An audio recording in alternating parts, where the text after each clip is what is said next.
We back.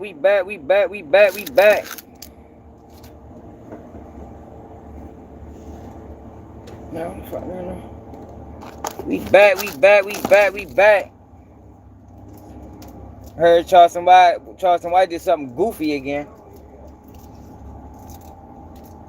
Shorty fucked up. He gonna end up getting fired. this young nigga, this young dude coming to work high, shit off the motherfucking off the smizzy.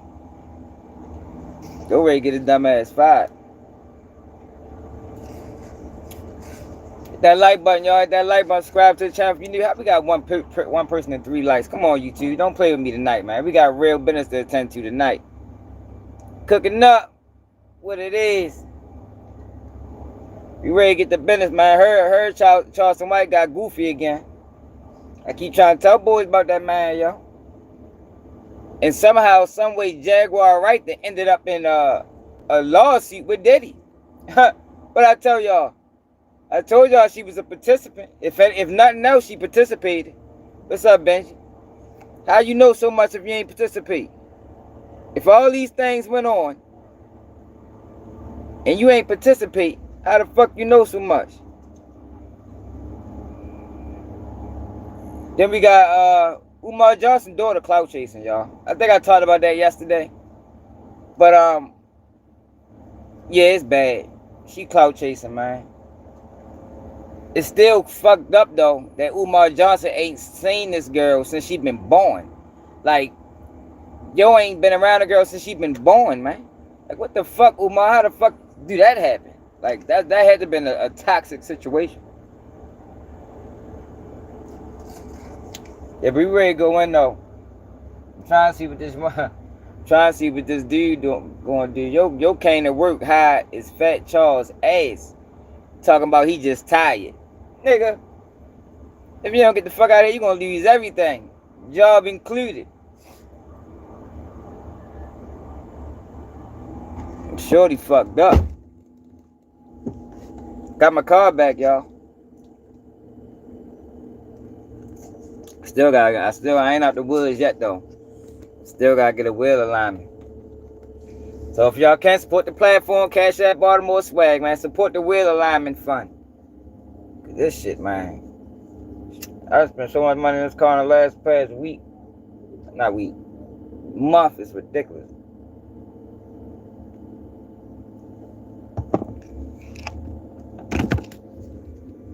Infamous, what it do? Alright, let's get the business. Hold up. Get this thing ready to start going off. It should be loud as a bit.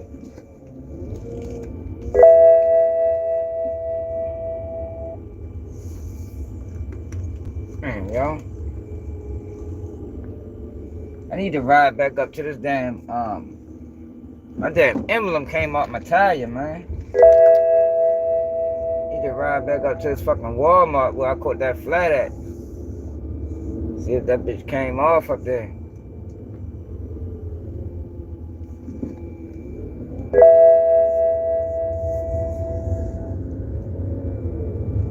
Yeah. We gonna get into that. I got the paperwork.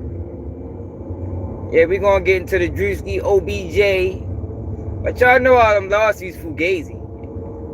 It's just funny that Jaguar Wright then got tied into it. All that shit she done talk about Diddy. She get tied into the worst lawsuit they got on him. Yeah, she got tied into the worst lawsuit they got on the man.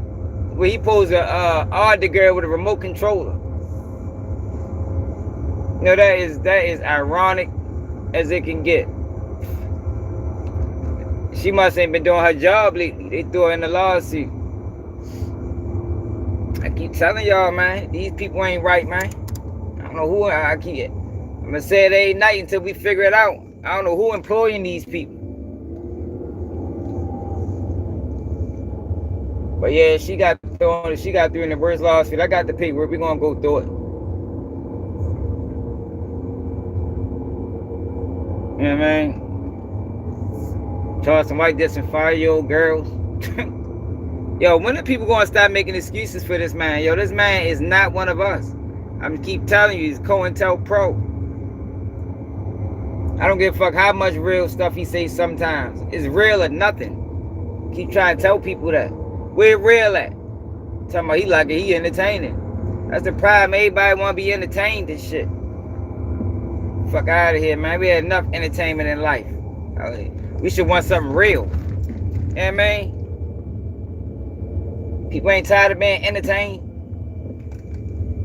You had the TV for that.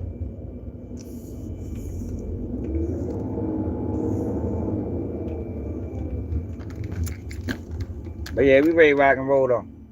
I go upstairs, grab my charger, then we... Man, clout is a dangerous drug.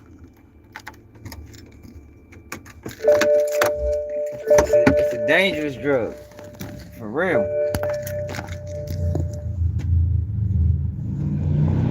Yo, I do got a job, Steve. Yo, we are, what, 6 days in the Lil Ronnie death? And I have yet to see a major blog hold Sean Cotton accountable. So I guess Sean Cotton just gonna be able to slide under the radar again, huh? We ain't gonna say nothing until the next time. He already did it with Mo 3 and Yellow Bees in there. He done did it with Lil CJ Casino and Go Yayo in there. So we just gonna be like, wait, we'll get him next time, huh? I guess 3 times the charm.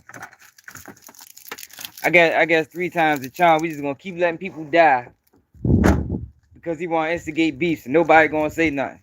Okay, that's how we rocking. Just let me know. Let me know up front. If that's how we rocking, I just need to start speaking on that shit for real. If people don't really care, and people don't mind beefs getting instigated for their entertainment purposes, and when people die, if that's cool with y'all, let me know. I ain't gonna say nothing else about it. I might as well shit. I might as well start participating in it. Might as well start participating in it if that's what we on.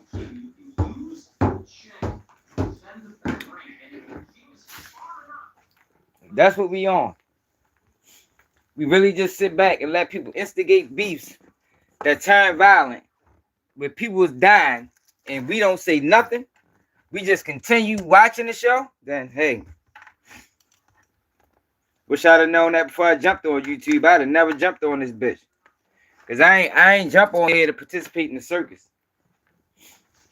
Nah, I ain't do that. I jumped on here to expose the circus. But if people don't mind the circus, then I might as well fucking get off this bitch. You feel me? It's really ain't no point in me being on here if people like the circus. What's up, Harmony?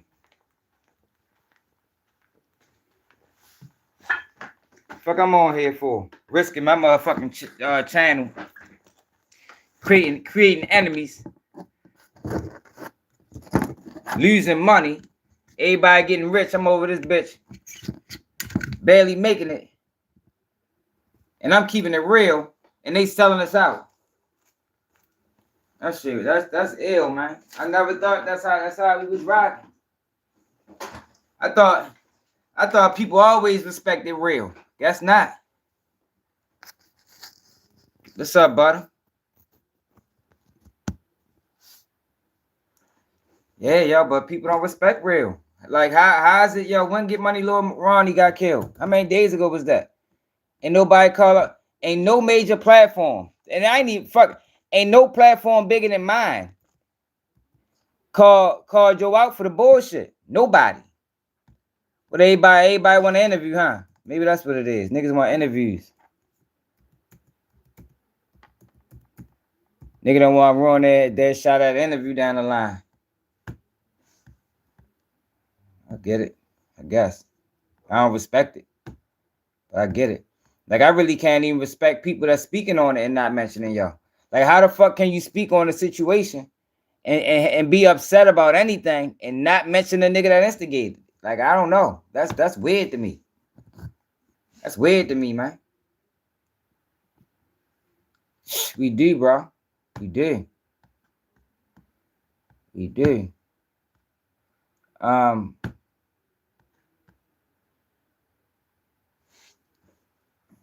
Shit, wow.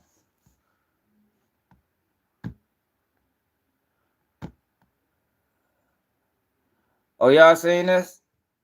We're gonna get the business out. Y'all know I like that. I need a screen. I'm like my phone off.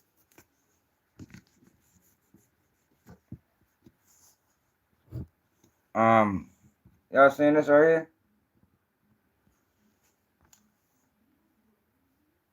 She supposed to hit the girl with the baton. They say she ain't doing it intentionally.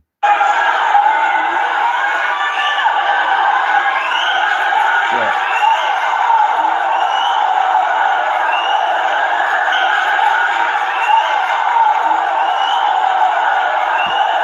Now she said it wasn't intentional. She said it wasn't intentional. Just a person by myself. Nobody's gonna believe me because I can admit from the video it does look purposeful, but I know my intentions and I would never hit somebody on purpose. Just a person by myself. Nobody's Yeah, what gonna kind of believe question is that, Josiah? Religion, I think God is real. Religion is something. Religion is religion. But I think God is very real. All right, y'all, so let's get to rocking, man. It do look like she did it on purpose. Oh, hold up. Before we do that, let me take y'all to what happened to my man Roddy Rags, man. Salute to Roddy Rags. Roddy Rags tried to take them boys on the chase. I need to fix my screen. Hold up, y'all. My screen is blurry.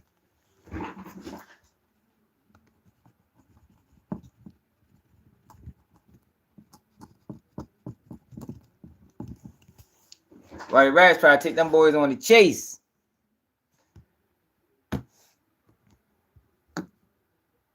There we go. That don't be me. Who had 2 outstanding warrants. Officers then moved in order to stop the wanted rapper. There he is. Go quick. Go quick.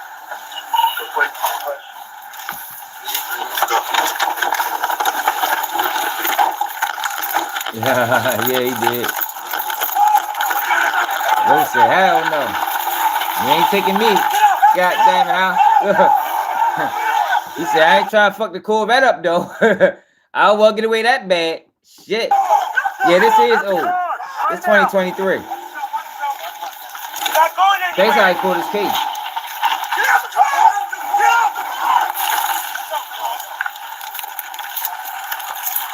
You're not going to go anywhere. I ain't sure, though. It's a low court order, but I think that's how he pulled his case. Stop. You got it? Out of your car. You got it. Come on, bro. I got it. It was real respectful, though. They ain't doing bad. They could have done bad.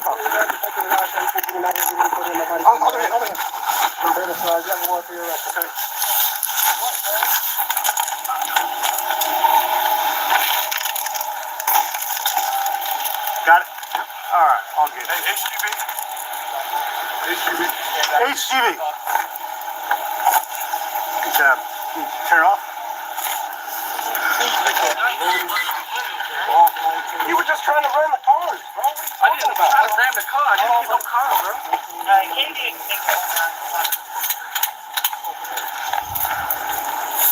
Please listen to me. Roddy gotta get a drive around car. That Corvette too noticeable riding around the city.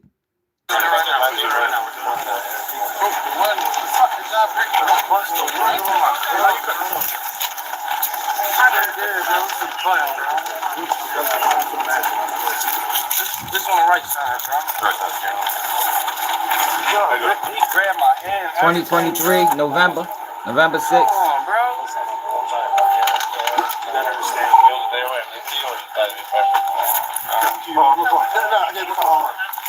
my God. My brother, no, the car's not going. The car's part of a crime now, so we're taking the car.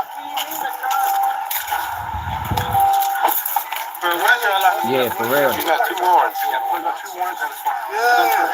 That's not our gun, bro. Somebody sent it to me. That's not part of evidence, bro. That's not a part of evidence. That's on his person. What the fuck are you talking about? Don't try to put my car with none of this case and none of this. Yeah, for real. And they didn't. They ain't do him dirty because they could have did him dirty and put the car on type of drug hold. So salute to them for not fucking him over. Cause that's what he was talking about, man. Don't put my car on the case. I mean, don't do me like that. Now my car going up for auction. So they ain't doing him dirty. They actually showed him respect. It's not about that. Man, they just bust this window and all I think Roddy still got a case. So check this out, right? I'm trying to If I ain't mistaken. got problem cars to come back here and just try to box us in or whatever the case is. I don't even got no problem with that coming from the warrant. That shit don't even got You need a medic? Sure, let me get another t-shirt. Don't y'all No problem. Make sure you need a medic or not. We'll get you one. I'm good, bro. Did you talk to Sarge? Yeah, Sarge. Hey, yo. Any of y'all get notifications? Cause you two been playing with my numbers. Did y'all get notifications or y'all just came over here? I know what's up. I don't want to hear it, bro, right now. Right now, y'all gotta do better with me, bro. Y'all just take me to jail, bro. You got one? Hold on. I'm gonna lock that so it don't get any tighter, all right? We know you ain't done. Yeah. So you ain't get one either? I figured that. I don't be getting out of here. Yeah, I figured that. You tried. I mean, if I wasn't parked there, it was done. Let's be real. What happened last time? That was recruit you. So you tweeted your first court, but I looked at the first time, right? That was me. That was you. And you see how, yo, we don't be all on that yes sir, no sir shit? Like, yo, we do not. That's why, like, when I be saying people converse with police like that, I be like, yo, we don't do that shit in my city. Like, I don't know where they get that from, but, yo, we do not do that. Corvette trash.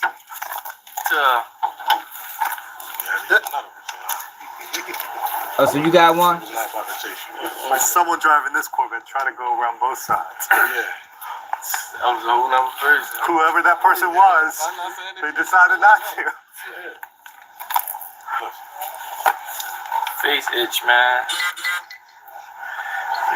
They must have thrown him on the ground.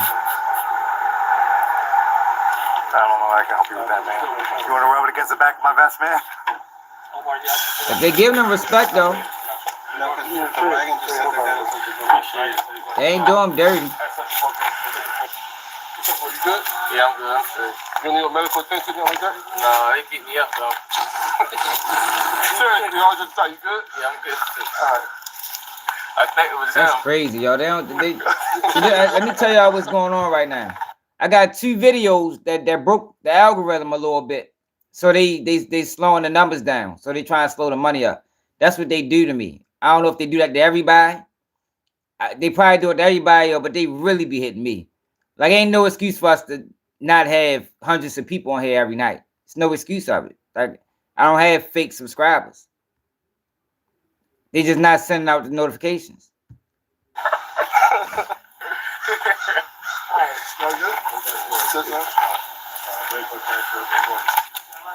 That's it? Yeah, that's it. So, yeah, read that. I got smiling, man. I ain't never seen one, bro. I asked them, man. You have any numbers you want to use or anything like that? I'm thirsty now. I want to drink all of it. I asked him before, he said no, man. I know numbers. I ain't gonna lie, they showing Roddy utmost respect. They ain't never gave me this type of respect. Straight up. I'm cool. I'm gonna be good, bro. I'm gonna try to get out there with you, brother.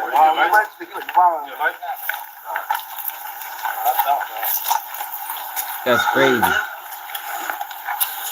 The last little bit. See, I can't resolve how to want. Yeah, Carl, they play with me, yo. I ain't, you know, I ain't signed yet. You feel me? I ain't signed to no firm, yo. So this is what you go through when you ain't signed. They play with your numbers. Yo,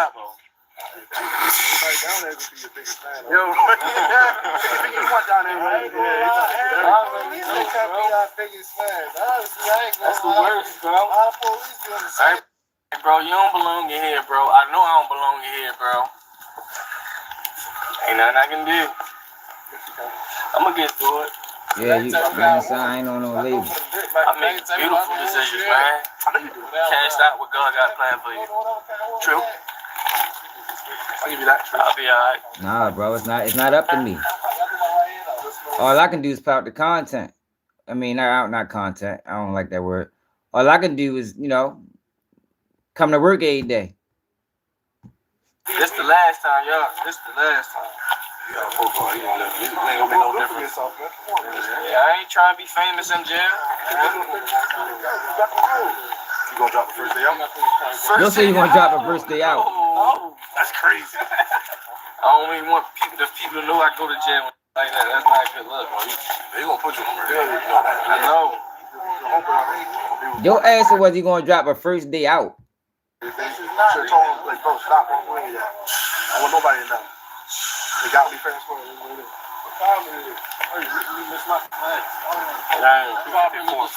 You crashed this before? Yes, you crashed it before. All right, so let's get to better. So, Umar Johnson daughter, y'all, I think she on some clout shit real bad. For real. She on some clout chasing shit. So I showed y'all the live yesterday when she was talking about how. Hold on, let me look at this before we get there. I ain't see this yet. Always nigga ain't got nothing to do with nothing. Always. I don't know why it's that way. I'm glad he noticed it because that's how it always is. Oh, so he mad that man that This man about me and this man, like I ain't put you and this man on the phone.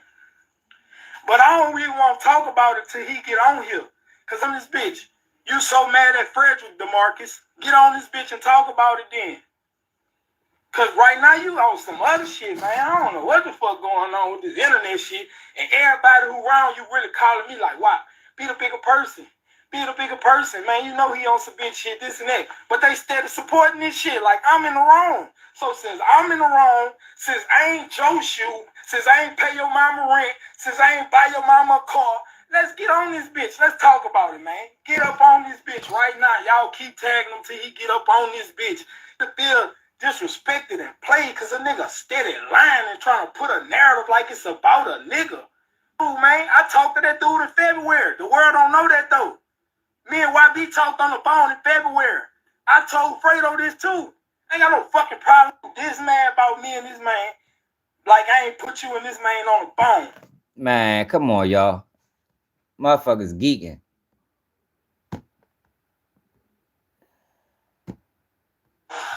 Oh, play the sideline. I know, hey, now this is another question I want to ask you on my podcast in front of people. Would you do a song with Youngboy? Absolutely. So Tech been fucking with Fredo Bang. Main Music is cool with Youngboy. So Main Music looking at Tech like, yo, why you fucking with Tech? And you know, I mean, the situation. This is a dangerous situation for real. Basically, Main Music like, yo, you gonna have to pick a side. Because if I'm fucking with YB, you fucking with Fredo, I'm your homeboy, you my homeboy, that ain't gonna work. So that's what's going on. That's what it looked like was going on. That's my first time even paying attention to it. You do it? Shit, hey, you really supposed to be on this tape on some shit. Real shit. He just went to jail. Yeah, he went to jail. I told, listen, listen. Look, I'm smiling, they gonna think I'm capping online. We said we're gonna make this bitch a whole BR tape. I say, bitch, I'll put my pride to the side, whatever. And if you want to get dude on that bitch, you hear me? We can get Hatch on this bitch, we can get dude on this bitch. Whatever you want to do, we can make it a straight BR type of situation. Man, that's what it is, man. Nigga trying to make this bitch great, man.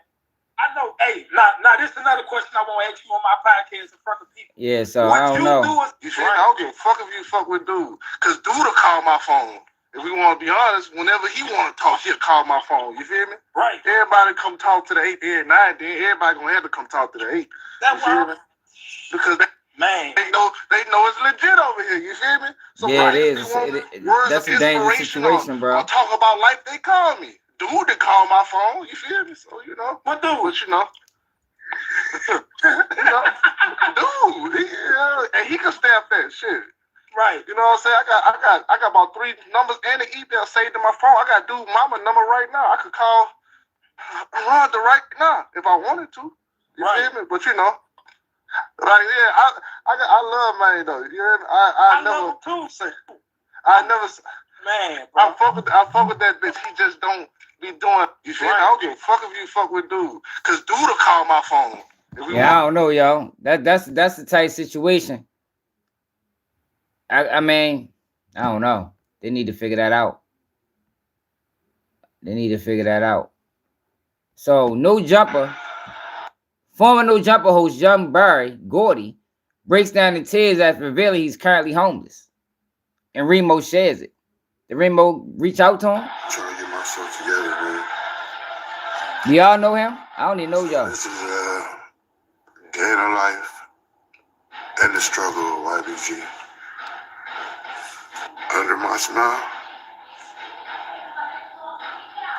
is a lot of pain. I feel like my truth would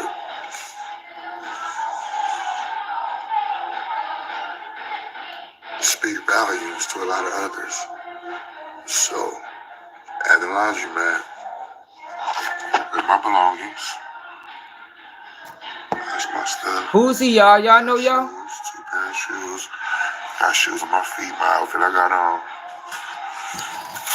Clean. Used to work for No Jumper? Brand new, fresh outfit. My regular clothes, I just throw on, work out in or whatever. And shit. I don't know if a lot of y'all know, but shit. Since I got shot, shit. I've been homeless. Like, you feel me? When I got discharged, I had nowhere to go. Because I was staying in San Diego before I got shot. So when I got shot, I kind of got stuck out here. And I just been stuck out here ever since. Come on, I gotta be more of that story, bro. He says Brick Baby best friend. How you get shot and then just get stranded and now you homeless? Like, it gotta be more to this story, my brother. Do I got a bitch? Hell no. Clearly no, nigga. Hell no, I don't got no bitch. I don't got really no family that I can just. Hey Jackie, I don't get it, bro. Couch I can go to. I don't get it. None of that. Only thing I can say is, yo, clout overrides common sense. Cause I don't know how they allow yo to sit down there and do what he do. All right, y'all, but y'all remember this? This is super funny. Video former professional boxer Emmanuel Williams debuts against. Y'all remember this fight? Has been missing from the boxing scene since his debut. He's been in 4 fights and was knocked out in all 4 of them.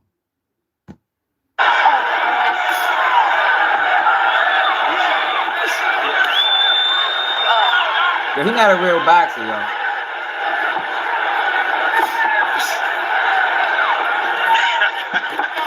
Joe crazy. No, it's a strong left hand. You can tell that Williams don't have a lot of experience, or maybe none. Well, this is a pro debut for both fighters, but Rincon is in there just smiling. Rincon at least has a lot of amateur experience fighting out of Check Texas. yo out.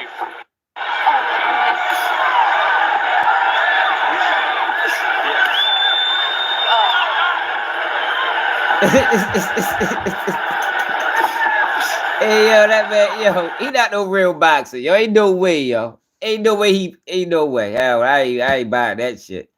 You definitely got respect. You definitely got to salute him for stepping in that ring. Straight up. And yo, I ain't beginning to talk about this guy yet. He on some fuckboy shit. Like, I don't get it. I mean, but we might gotta figure him out. Like, you out here having all these babies, but only want to take care of one of them. Like, come on, bro. And the women just as stupid. Wild ass nigga. Did y'all see this? Second degree. This girl was chasing clout, ended up getting her dumb ass locked up. This happened out DC. Y'all remember this? Assault. I talked to her exclusively moments ago. She says that she did not know that her client was 15 years old. Meanwhile, I also spoke to the 15-year-old's mother, and she says that her daughter is traumatized over what happened. This video has been viewed millions of times, and she says that her daughter is viral and did not want to be. Let's explain what happened. In the video that has more than 54 million views, you can see 18-year-old Jayla Cunningham dragging her 15-year-old client by the hooded sweatshirt, saying, "Sit right here and put somebody send it. I'm not you just try to right? You lucky I'm Jayla claims the 15-year-old was trying to leave without paying for the $150 service that included a weave with tracks. Jayla cutting the weave out of the teen's hair with scissors because she says the teen did not pay for the service. She ran. Forget tried. She ran without paying me. And then what did you do? I dragged her by her hood back into the salon until I can get paid, or, until the police come, or until, she let me take out the service.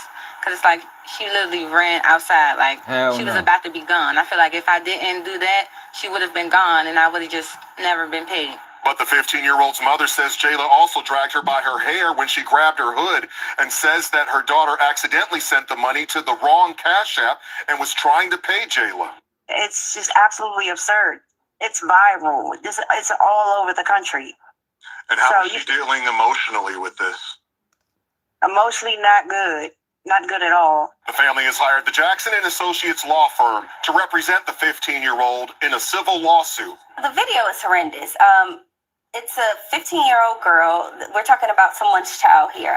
A child who is being dragged across a salon floor by her jacket for over something as simple as a mistake. And Jayla Cunningham says that she had no clue that she was charged. We brought it to her attention tonight. She says she heard it for the first time.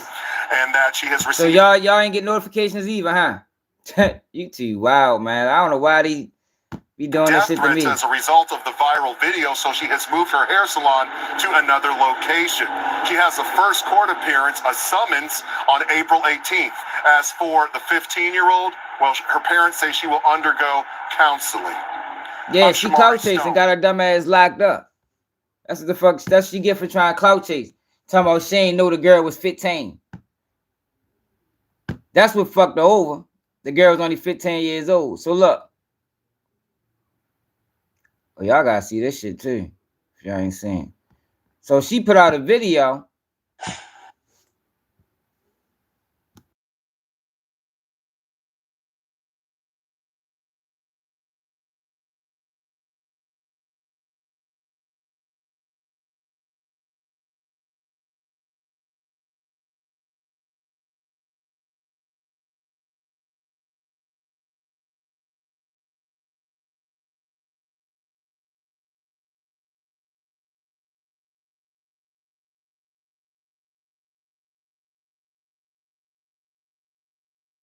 Oh, my bad, y'all.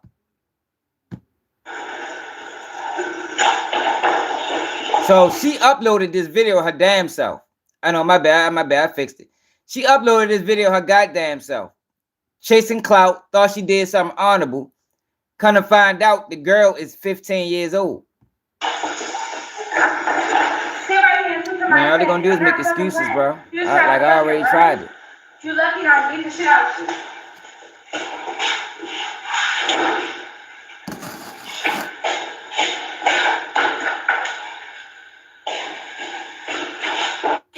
She don't want me to take her hair out. She don't want to pay me.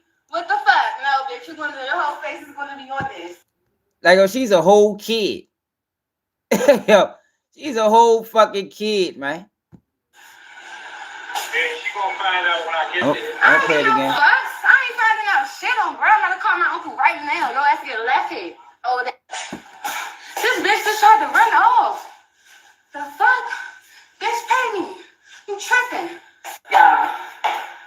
No, it was a mistake. They sent the money to the. Let me go. All right, I'm gonna show you what the they sent the money to the wrong address.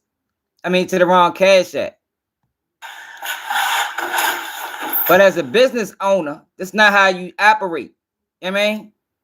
And she uploaded this video and ended up charging her dumb ass with assault. If she ain't never uploaded this video, the world would have never known. This bitch tried to run up the steps out the door. I chased her ass out the door and dragged her ass down these steps back in this shop. Bitch, you gonna pay me. You checking? I'm gonna show you what the sister said. All right, let me go to what the sister said, and then we're gonna get the Umar.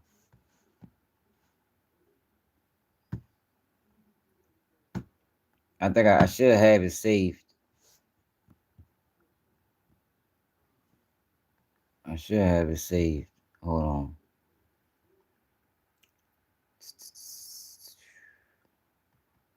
Y'all see that YouTuber died out I think she was in Mexico or something. She had like 1 million followers.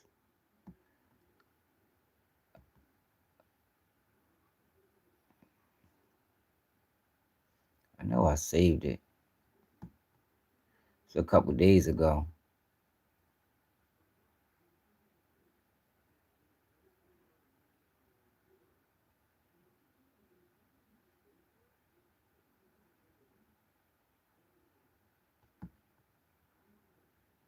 I probably gotta go to DC Hoods and News, 'cause I know they got it. The sister explained the whole situation. Hold on. DMV. No, they got it.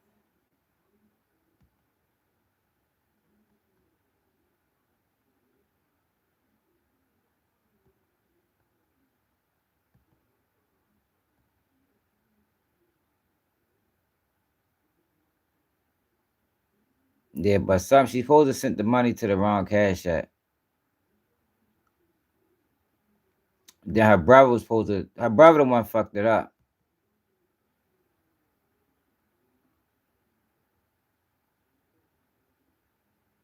Here you go. I'm the sister of the 15-year-old that just got assaulted by the hairstylist. I'm speaking on her behalf because it's too traumatizing for her to even speak right now. She definitely could have got charged with kidnapping. Said that she only accepts definitely could have got charged with kidnapping. You ain't lying. I'm surprised they didn't. Mine's 18 and older, but in her policy it says 13 and up. Now, my sister never called me about this situation. I did not know until I seen it on social media. All keep banging that age shit. I never knew how old she was. My book is how you gotta be 18 and older to book with me. I didn't know that she was young. Also, I'm 9 months pregnant. My baby was due literally the day she got her hair done. So I see why my sister didn't call me and didn't bother me about the whole situation. This is her book, y'all. She says that on her policy it's 18 and older, but right here it clearly states that she takes 13 and older. So this is where the misunderstanding came from. My sister had Apple Pay, thought she could pay Apple Pay, but the girl only took Cash App. So she sent it to my brother to Cash App her. False imprisonment is kidnapping, bro.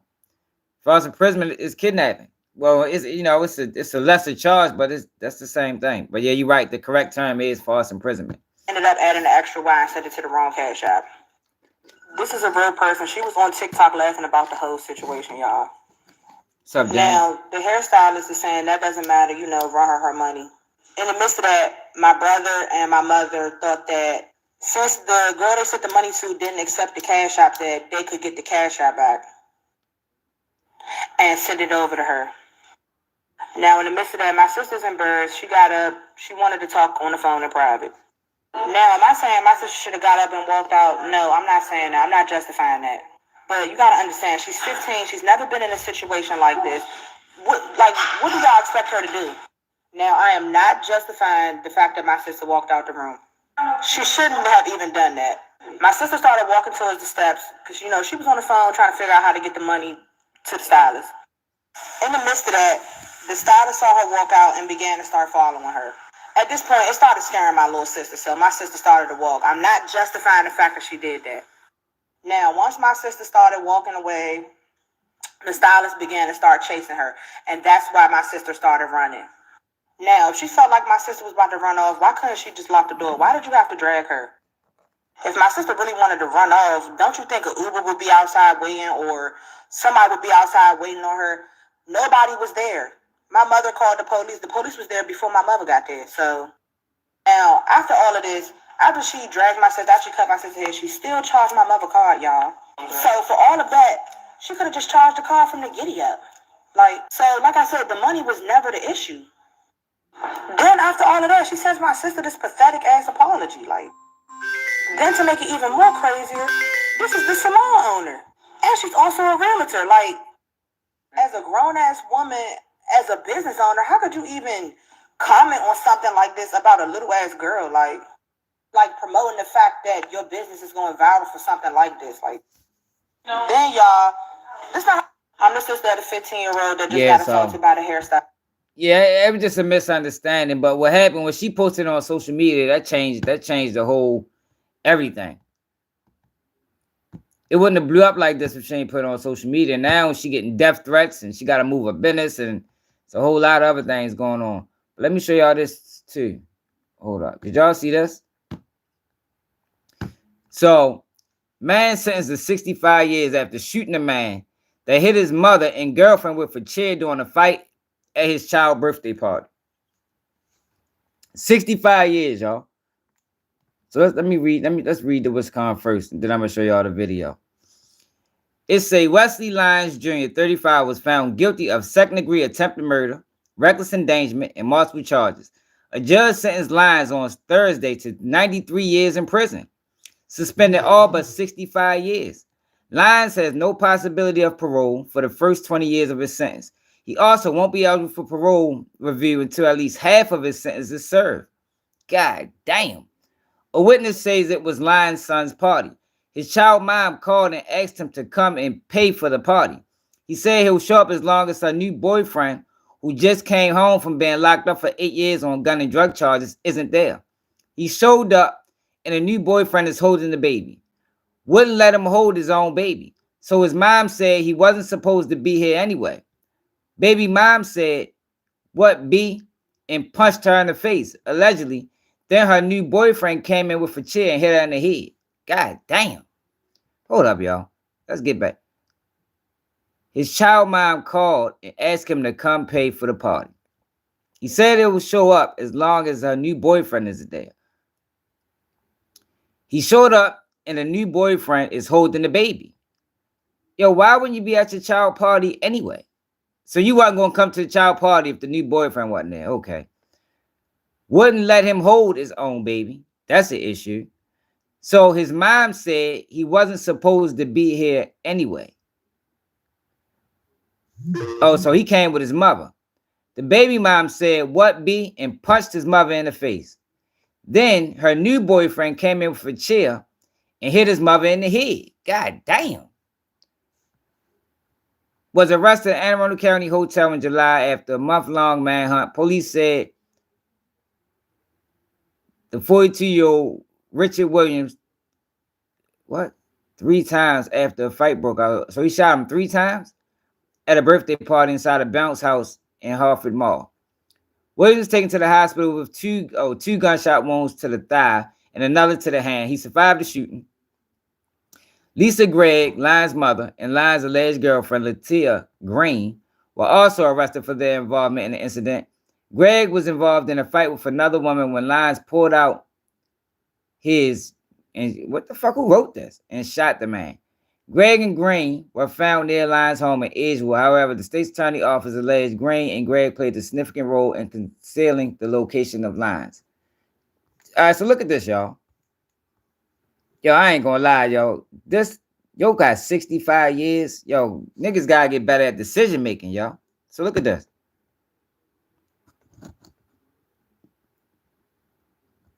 Yo come through with the chair. Look. Like, why you even just fight?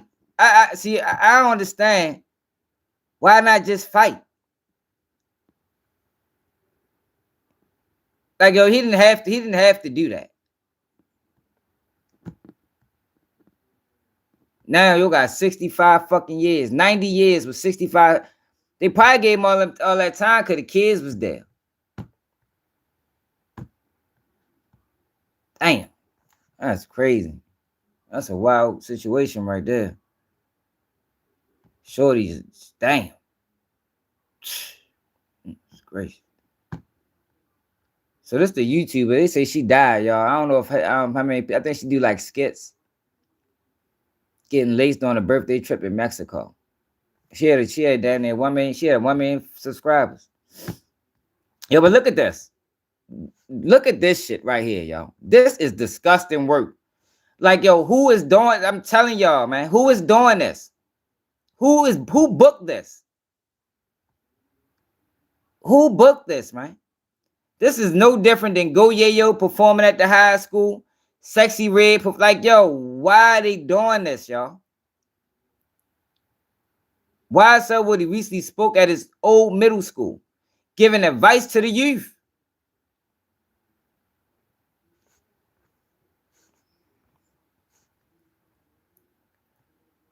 Hopefully this picture speaks for itself. Today I was honored to speak at my middle school. No words can describe how I feel. He can hardly even speak. Yo, he don't even know English. He probably need to go back to middle school. Yo, they is killing us, y'all. I'm telling you. I don't know who doing it. I don't know who doing it, but they killing us. And it's intentional. Fucking Woody. Look, yo home from jail. Look, he come home with a fucking... These niggas, y'all.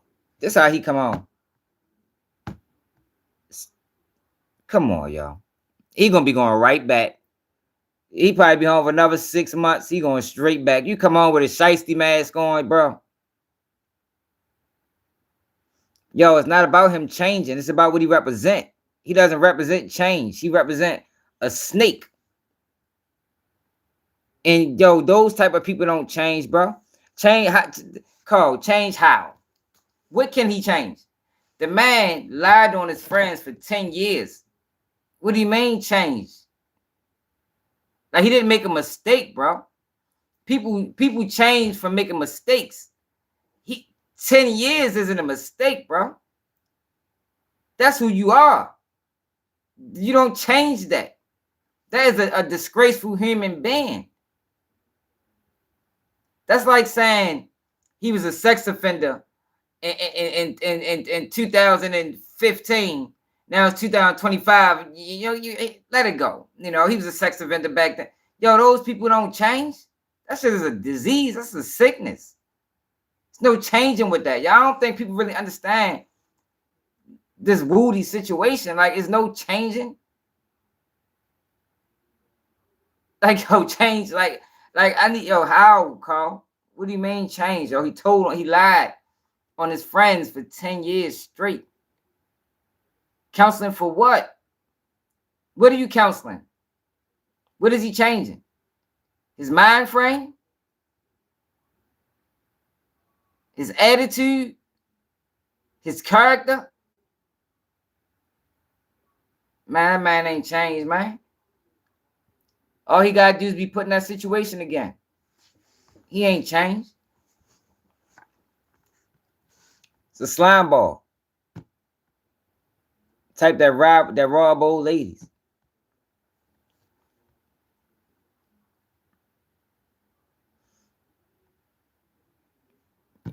She lied about everything. He wasn't telling the truth on Thug. Thug ain't dropped no hits. Thug wasn't even fucking with them boys. Are y'all familiar with this? So, a couple of weeks ago, or last week, he died. He was trying to pledge a fraternity. Right? Southern University student Khaled Wilson, 20, was a real Friday in the arrest warrant for one of the men in connection with the incident. In the warrant, witnesses spoke with police and said that the pledge of Omega Psi Phi fraternity changed into gray sweatpants when they arrived at a warehouse off campus. Inside the warehouse waiting were members of the fraternity wearing boxing gloves. The men lined the pledges up, and each was hit 4 times in the chest. Witnesses told police that Wilson was in back of the line and was punched 4 times in the chest by Khaled McCrae, causing him to have a medical emergency and collapse on the ground. What's interesting about this is that a 911 call was never made. The man moved the pledges to another room in the warehouse while a few others monitored the situation with Wilson. So they lied about the original situation. So they punched him in the chest and he died.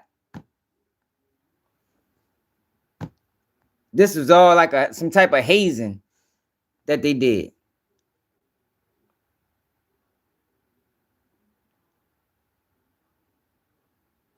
I can believe it. A lot of them gonna go back.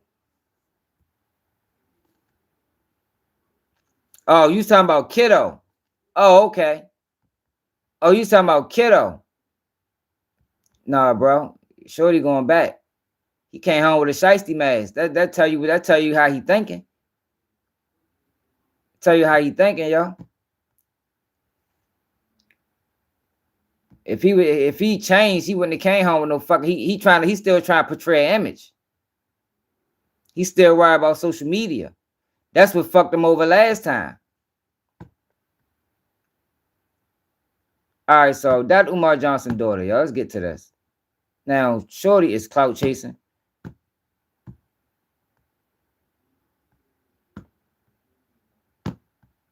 Comedian.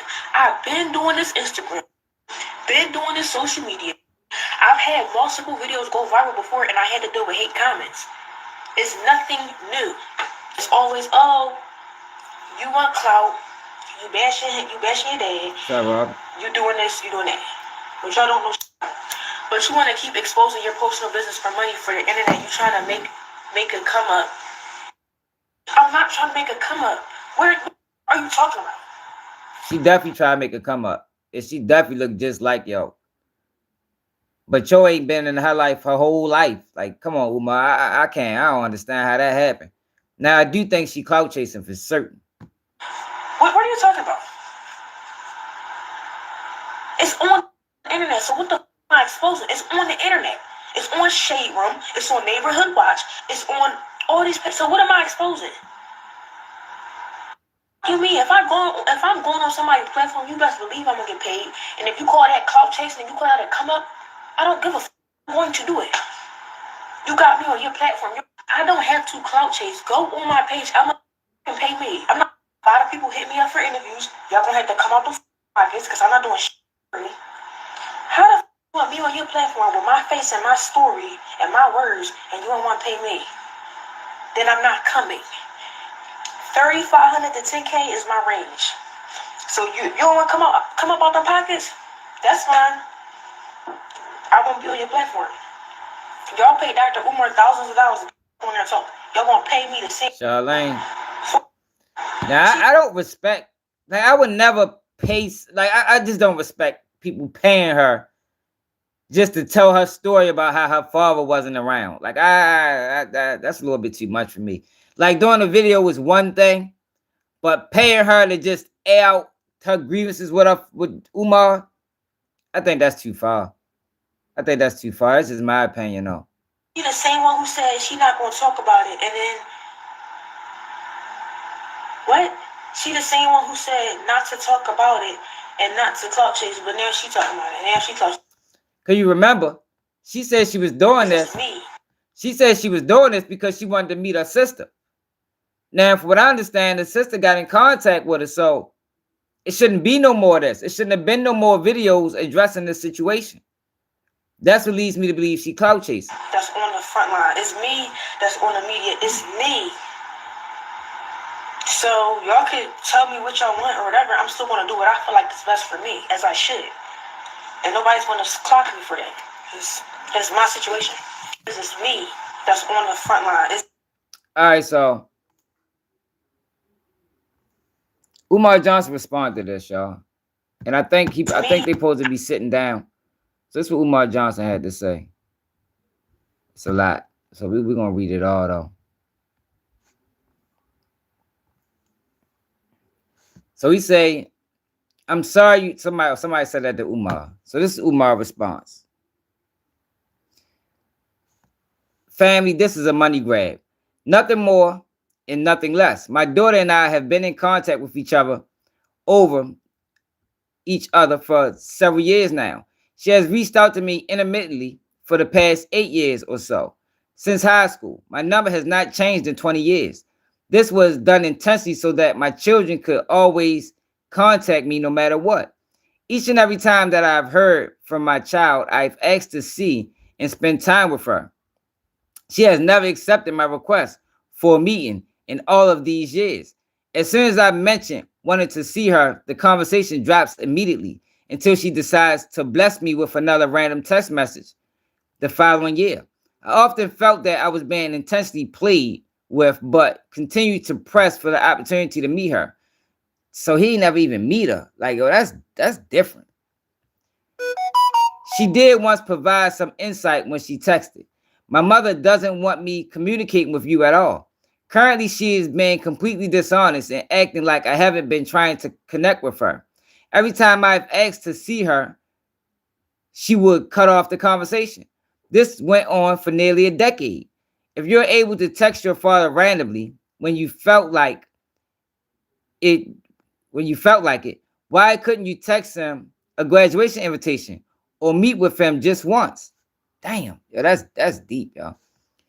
Just 24 to 48 hours prior to this money grab campaign of hers, I had posted several voiceover videos with various sisters on social media. I had never posted so many of them at once before. Additionally, I posted a screenshot of my monthly Instagram views, which is around 18 million views monthly. My daughter, seeing all of the free publicity these women were receiving, seized upon the opportunity to help herself to some free promotion, as well through a slander campaign against her father for views and money. If this situation is about getting some answers, why are you bragging about all the views your slander videos are getting? And why you are telling people they have to pay you $5,000 for an interview? I agree.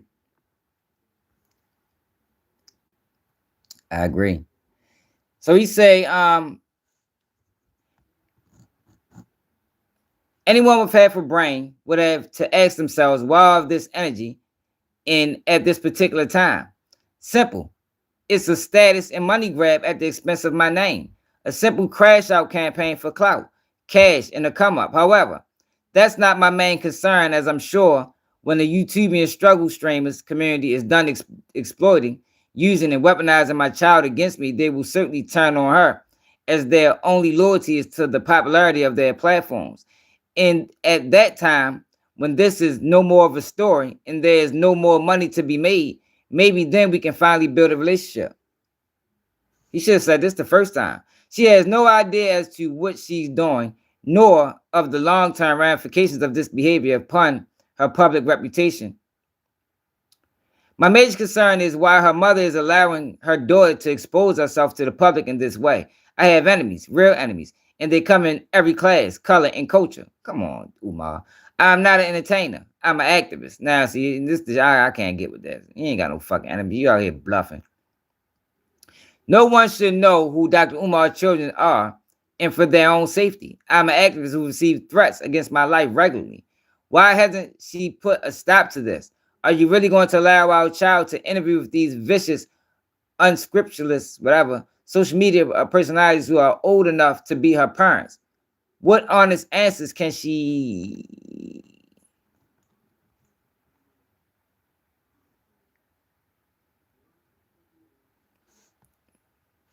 Oh no.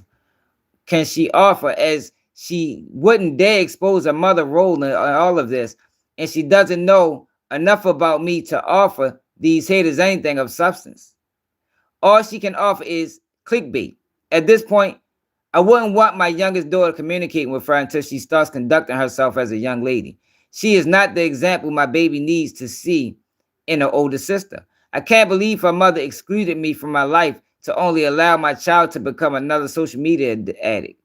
The only thing worse than a parent who plays hide and seek with a child is one who doesn't do a good job at being a parent in the first place. So that's Dr. Umar Johnson full response to this situation. And at one time, I was wasn't there for my daughter. And she may expose me on one of these podcasts one day and say, Daddy, you're the reason I can't find good black love because you never validated me as a woman. How long have you known? So he did say that one time. I don't understand how that happens like that. I don't know. That's deep. That is deep. But what y'all think about that, man? G-Man. You said she started back. She probably did. She probably did. Look at this. He said in dice like to y'all. If they throw it out, they gonna lock together. You see the dice rolling? They lock together. They lock together, stuck. He gonna get the little boy killed, y'all. He gonna get the little. Don't you see? They put the little. So Hustle Cartel scamming, but his man already told us that he's scamming. Boy on it. It was crazy. I fuck with Hustle Cartel, bro. But this man, I knew he was cheating though, bro. Don't say he fuck with him. I be tripping out. How you gonna call him out and say I fuck with him? He out here scamming, but you fuck with him though. So look, Let's say right. Page 8, y'all. Page 8 is back at it again. Page 8 responds to people saying he gave the feds information from his phone. Now, how is he gonna prove this, y'all? Years later, let's find out. Carlo gave information to the feds out his iPhone, but who still got one of these? Huh? What date did it say? 2016, nigga. They say Rollo gave the feds information out his iPhone. Nigga, I still got all my shit from 2015, 16, and 17, nigga. I bet none of you niggas can say y'all got one of these, nigga. Then before Telegram, nigga, before all that shit, nigga, went to the feds, still got out to his motherfucking flip phone, nigga. Oh, you want to see the contents or not? Still got all the contents, nigga. Still got all the contents, nigga. Still got all the contents, nigga. What do you got? Fuck you talking about, nigga? Yeah. What the fuck does that mean? Come on, yo. Yo, this strictly this page been trying to clear Rollo name for forever. Like, yo, there's no clearing his name, yo. The man name is dirty. It's dirty. Can't clear it, brother. Like, how did he respond to people that say he gave information from his phone by posting that? Like, oh, come on, bro. Yeah, that page, he been trying his hardest to clear that man's name. You got Rollo doing motherfucking weed promotions. Like, how the fuck is he doing weed promotions on federal? Man, look at this. Did y'all see that? Yo out here promoting weed selling. Told y'all I think that boy some type of informant, man. Look at this. Hey, man, Maybach outside. You want one of them? Want to a Maybach? Click this link and holler at Pass Rose. They're giving away a free pee every 2 peas you buy, dog. Go on and go get you a Maybach. Go on and go get you a chain. Go on and go get you a ring. Go on and go get right. Holler at Pass Rose. Click this link right here. Tell them Rollo sent you. Found going business. Hey, yo. What the fuck was that? Like, yo. Somebody need to get a hold of this boy, man. He crashing out faster than ever. Now, Rollo, come on, homie. You know we ain't tapping in with no distro. You putting your stamp on. We straight on that. We good. You can make it juicy as you want to, bro. We straight. We gonna pass. All right. We good. We good. No. What? We free P every 2? Man, nah, we straight, cuz. We seen how your last week ended. Sorry, thank you, but no thank you.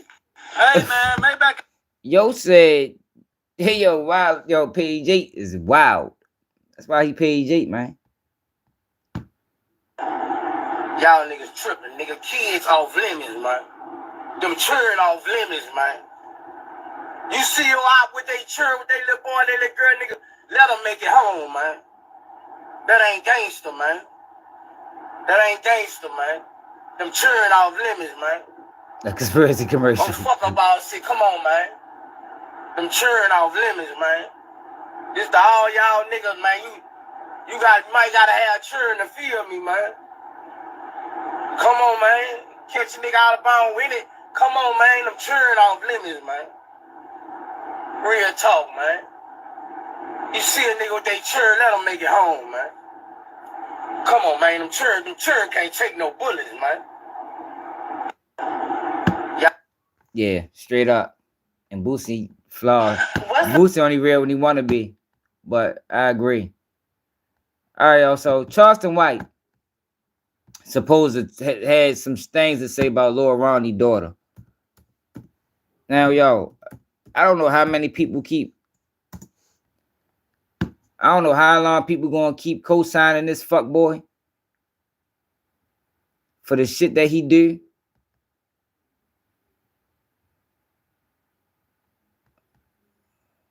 Keep talking about it's a message and you gotta really listen to what he's saying, and man, it ain't none of that.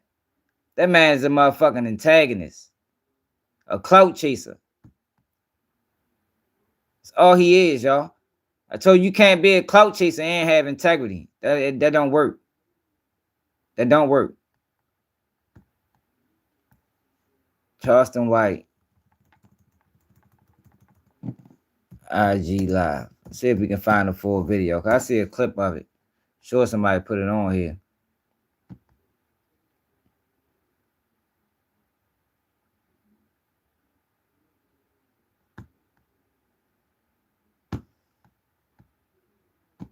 I guess we can't find a full video. So let's see what he said. I ain't even see what he said yet, but I'm sure it was some sucker shit. I'm sure it was positive. Don't say nothing to me. I swear to God they ain't. Nigga, go yayo or get out of jail and look the other way about me. Nigga, fuck is you talking about, nigga? Yeah, give a fuck about that, baby. All that dead ass nigga. Yeah. Fuck the baby. Oh, you shouldn't say that. Fuck the baby. Now who gonna do something, nigga? I'm back toting gun now. Toting gun and smoking weed. Who gonna do something about it? I said fuck the baby. I said fuck Lil Ronnie. Now which one of you niggas gonna put your life on the line and come die by the baby? Nobody. Didn't nobody put their life on the line to go look for them niggas that killed the baby, nigga. Fuck is wrong with y'all, nigga? Fuck the city of Fort Worth. Fuck the baby. Fuck Lil Ronnie. And fuck whoever mad about me doing a Say Cheese TV interview. Bitch, I get paid $10,000 per interview. You think I give a fuck about you burying your dead baby? I'm gonna talk about whatever the fuck I want to talk about. And ain't nobody gonna do nothing about it. Come die about it. Look, you think look real? You think that's funny, real? See this the shit that's funny to you, bro. That's funny. This nigga's a fucking bozo, man. Nigga, and I mean every word I say. Fuck that city of Fort Worth. Nigga, nigga, ain't nobody gonna do nothing. Nigga, I already told y'all. Bitch, ain't nobody gonna do nothing, nigga. Fuck that motherfucking baby, nigga. And fuck Lil Ronnie too, nigga. Dead ass, nigga, that's what he get. Everybody gotta die. And death ain't a bad thing where I'm from. Nigga, I got mad. Nigga, she mad about Say Cheese TV. This Say Cheese TV. This your last year living. You're not gonna hear that shit for 7 years. They've been hollering about I'm gonna die 2 years ago. Or they had a bet that the street would go kill me 4 years ago. Man, ain't nobody gonna kill a motherfucking thing, nigga. Fuck it, bro. You nigga ain't got nothing money to even see me, nigga. Fuck it, you wrong, you broke ass. Yo, this shit's crazy, yo. Like, yo, why, yo, y'all did it, yo. For the people that think he funny, yo, everybody don't deserve money, man. This is a prime example of a nigga that should have never got money. He got the watermelon. That's the stuff that he doing. Yo, that wouldn't fly in other cities. It wouldn't fly in other cities, y'all. He couldn't have lived in Baltimore and did this. I think most people around that city know he a Fed agent. Somebody hurt Charleston White, they're going to get federal charges, man. And he knows that. And you can't even afford to go where I be where I go. Broke ass, nigga. Nigga, I live on the road. Fuck that baby, nigga. I said fuck Nipsey Hussle, baby. Nigga, ain't nobody done that. You think they gonna do something about Lil Ronnie? Them niggas, mean, you think they gonna do something about Lil Ronnie? Straight up. A lot of cities. A lot of cities who wouldn't be able to get away with this, these antics in. That's like that shit phony. Say nothing to me. Yo, wow. He a wild ass nigga. Anybody that stand with him. For real. Anybody that stand with him. That shit not funny.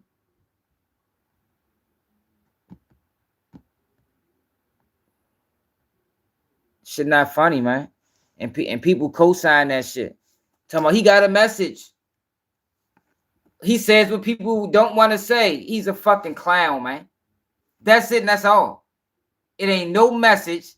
He's using the black community to fucking profit. That's it, y'all. That's all. It's crazy. Don't get me wrong, right? He had me fooled for a while.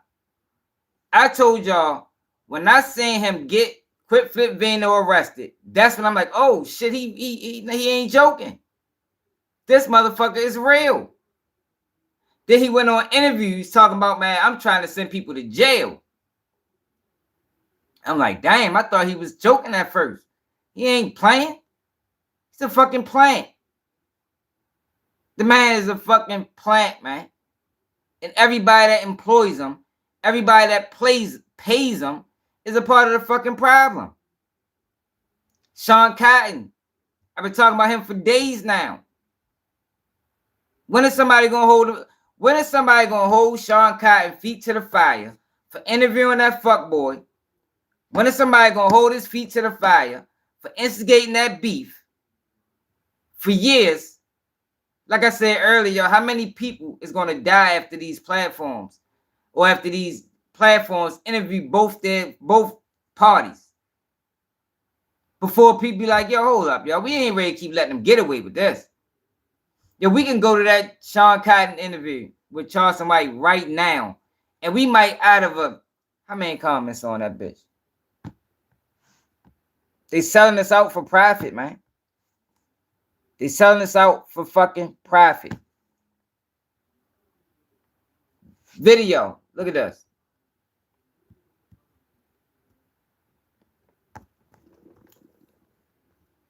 $648,000 views.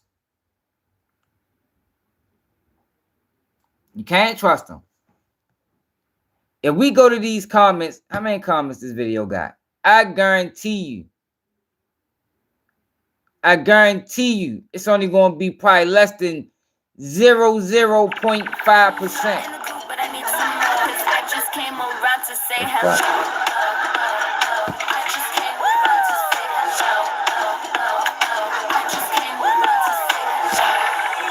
Hello, Moto. Nigga, CJ Casino went to Houston and broke bread with. Look how many comments. 3,196 comments. It might be 30 comments calling Sean Cotton out for instigating. Maybe.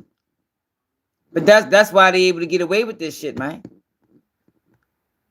That's why they're able to get away with this shit. Nobody calls them out for the hypocrisy, for the bullshit. Charleston White instigated this whole, not Charleston White, Sean Cotton instigated this whole beef. And the way he responded toward this interview, Charleston White goes off on the city of Fort Worth over get money, Lil Ronnie and his daughter's death. Yo, this shit is disgusting, man. It's disgusting. But the sad reality is it's not going to stop, because I don't think we're smart enough as a community to even recognize what's going on. Too many people say, well, it ain't the bloggers, they just report on what the rappers say in their music.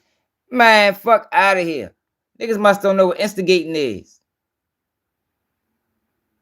Instigating ain't got nothing to do with what the rapper's talking about. Instigate is when a person is playing both sides and stirring up drama.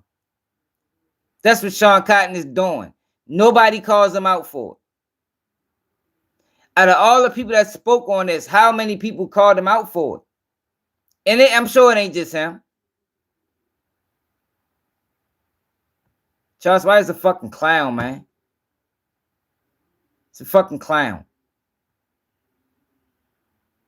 Tell me he got a message. He entertaining. I ain't find shit he did entertaining in years. That's the problem. Everybody want to laugh and shit. Everything fucking funny. Meanwhile, you got shit like this going on. Ain't nothing funny about this, man. Niggas shouldn't be dying because of fucking bloggers stirring up drama. You shouldn't have to die because you want your name and your music out there. Shouldn't have to die for that. The suspects in the shooting that killed a Tarrant County rapper and his 5-year-old little girl. They arrested Adonis Robinson in Livingston, a city an hour north of Houston. Investigators used this video from a Forest Hill car wash to identify the suspects. It shows Ronnie Sibley, known by his rap name Lil Ronnie, trying to get away while being shot at. Sibley's daughter, Mani, was in the car. She was also killed. Robinson faces capital murder charges. Police are still looking for the second suspect, Jacoby Russell. Shit not funny, man. Yo, a bitch. Suck ass nigga. I can't stand yo, man. He's the main culprit in pushing ignorance in the community. But he say he not. For people that just came in, this is what we talking about. To me, I swear to God, they ain't.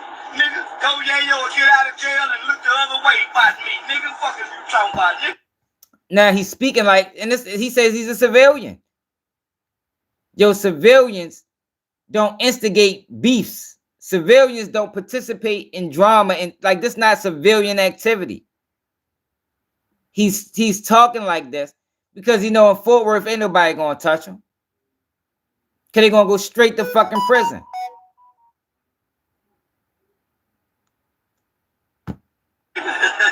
But you got people ignorant people say, well, Charleston White ain't been touched yet. You know why? Because a lot of those fights are staged. A lot of them incidents that he get into are staged. He haven't really been pressed yet.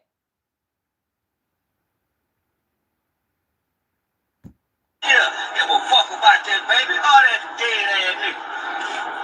Yeah. Fuck the baby. Oh, you shouldn't say that. Fuck the baby. Now who gonna do something, nigga? I'm back toting gun now. Toting gun and smoking weed. Who gonna do something about it?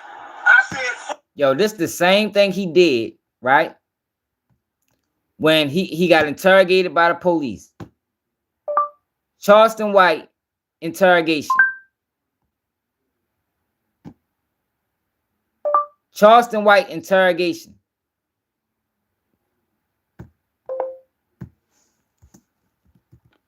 It's the same thing he did. This is what he does.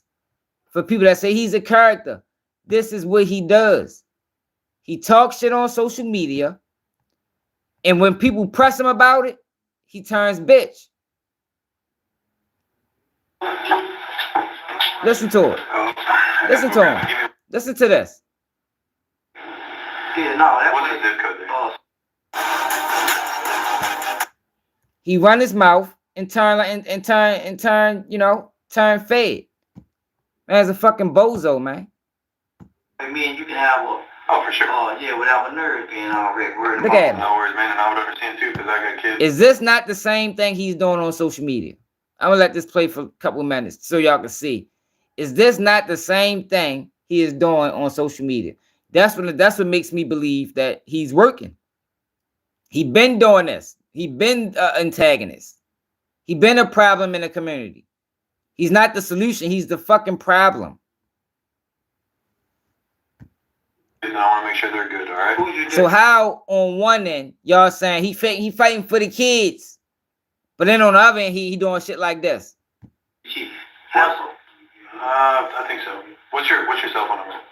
936 255 5102. How long you been on the force, man? Try to look. Give me 1 second. I'll check on your son, all right? And you don't know how to the deputy chief? And I don't keep track of the brass. I'm a little guy down here. I'm a little guy down at the bottom, so on the side of the story that I'm not getting. Look, I would just like to listen to this. Like I said, you know, I didn't write a warrant for you for no reason. I've got these set of facts over here, and I think there's a whole other side of the story that I'm not getting, and I would just like to hear that. You know what I mean?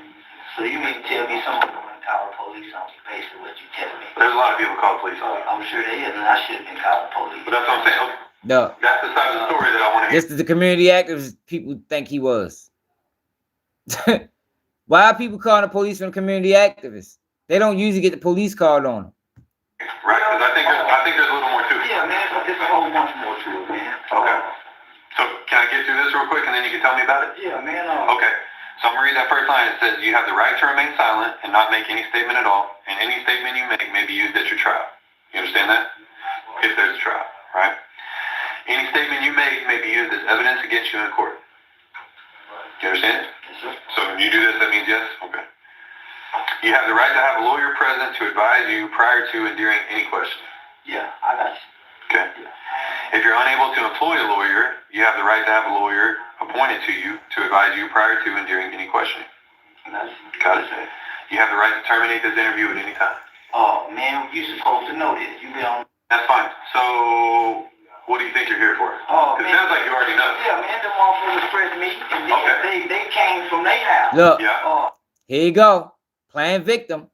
Listen to his story and listen to the real story. Like I can't believe, yo, he still got people fooled.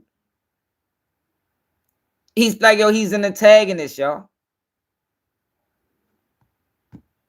And came down to where everybody know where I be. Oh, man, they showed up with self-made dudes. So I can make sure that we're on the same page. The Hughes brothers, man. Corey Hughes, Coco Hughes, Mark Hughes, and they brought about 2 more other dudes that came with them, man. Who were the other dudes? I don't know the other dudes. So you said Corey and Mark. Corey, Mark, and Coco. They got the brother with the one arm, with the half a body. Gotcha. Corey, Mark, and Coco. So here's the thing, right? Corey Hughes used to be my pastor. Nigga used to be my pastor. Really? When I was making my transition from the street life and you know, trying to change, right? He was my pastor. I saw him in the club one day with a bunch of girls. I'm like, oh man, so that killed his credibility with me. When the Jackie Craig situation happened, Lee Merritt and I took the side of the police, right? I sided with the police, so the whole black community turned against me. Every black pastor, everybody turned against me, right? Exactly, I stood up against all the pastors. All the top brass was there. But people don't know he working. People think, no, y'all, I don't think people understand the capacity at which he's working. This man is some type of fucking agent, yo. He pushing some shit. He's being paid. His numbers are being inflated. He's being presented like he's the guy to go to. He's the biggest. He's the fucking voice. They done made this fuck boy the voice of the black community. But all he does is disrespect. All he does is put out stereotypical type takes on us. And basically told him, man, y'all don't do nothing in the community. And so I basically sided with the police. That was my death sentence in the black community there, right? Really? So publicly, Lee Merritt and Corey Hughes went to Facebook and said that I did a backroom meeting with Jackie Craig, her representative Rod Smith. It was with Dr. Pope, Chief Joel Fitzgerald. Okay. Because of that meeting, everything went south afterwards, right? They went to social media, said that they have a file that I'm an undercover informant for the Fort Worth Police Department. That's where the bad blood between us split. Corey Hughes and Lee Merritt. So Corey Hughes and Lee Merritt put you on. Hey, real, yo, you like this? Like you co-sign this? You like this, bro? Like yo, this is y'all. I don't know, y'all. Yeah, we are doomed. I'm glad saying you're an informant. They have a file that I'm an informant, a paid informant for the Fort Worth Police Department. Really? Well, you know, we from the streets, huh? Look, they been calling him a paid informant. Ben, I didn't even catch that part before. They been calling him a paid informant, y'all. This man is yo, I'm trying to tell y'all what he is, y'all. He ain't right. He don't have a message. Yo, but I'm talking about you, real. I ain't talking about nobody else. I'm talking about you. Do you co-sign this?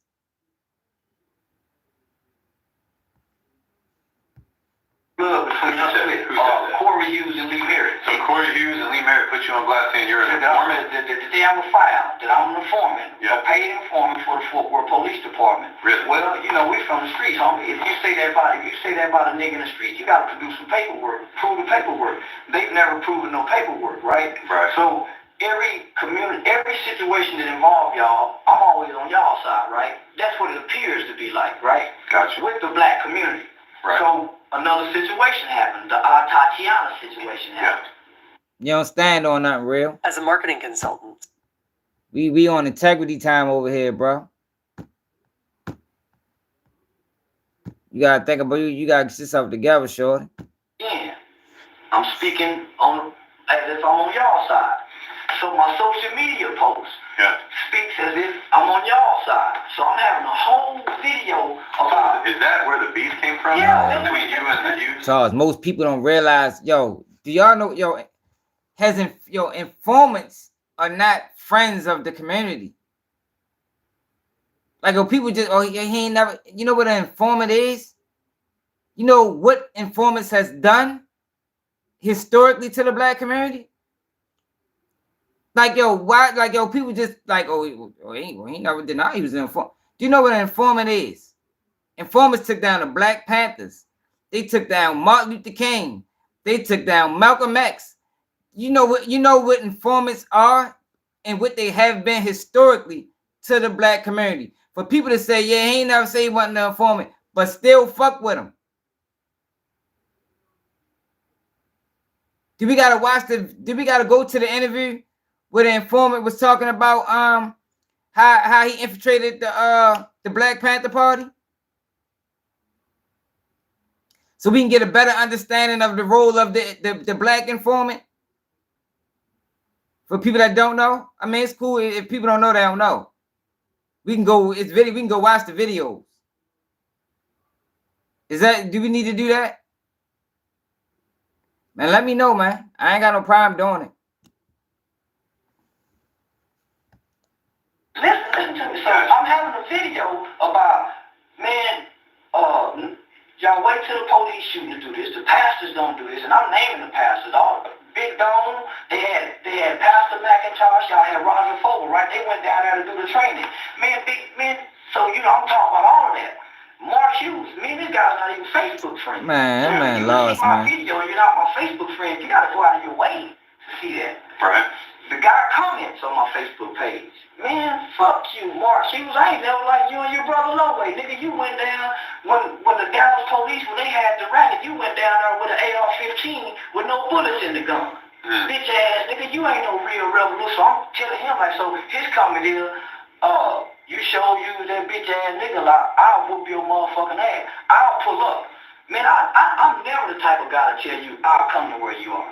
I ain't gonna never say I ain't gonna initiate no. Look at him playing the victim. This is what he does, y'all. This is him. This is not a character. This is what he does. He talks shit. Then when he get pressed for it, he plays the victim. I'll pull up, man. You know where I'm at. Everybody in this city know where I'm at. Yeah. You see where y'all found me. Right.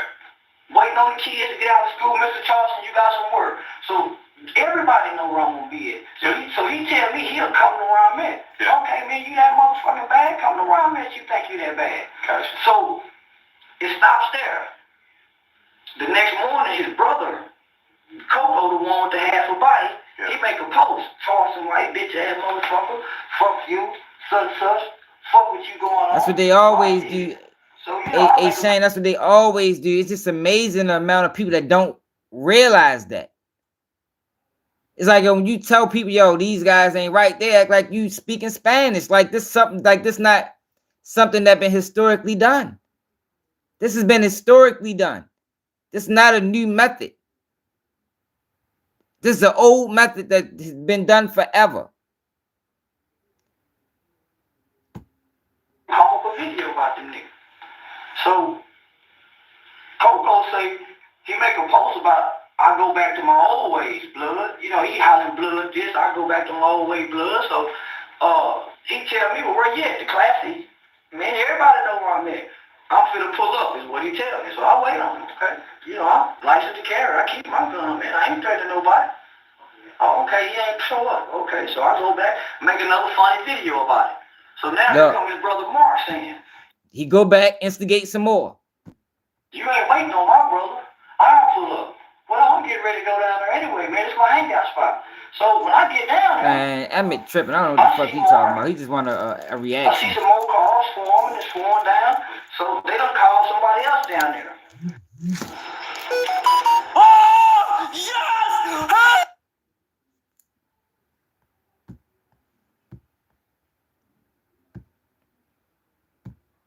Let me talk to him, man. No, man, I'm telling him, man, damn, they ain't got no business fucking with me. I don't bother nobody.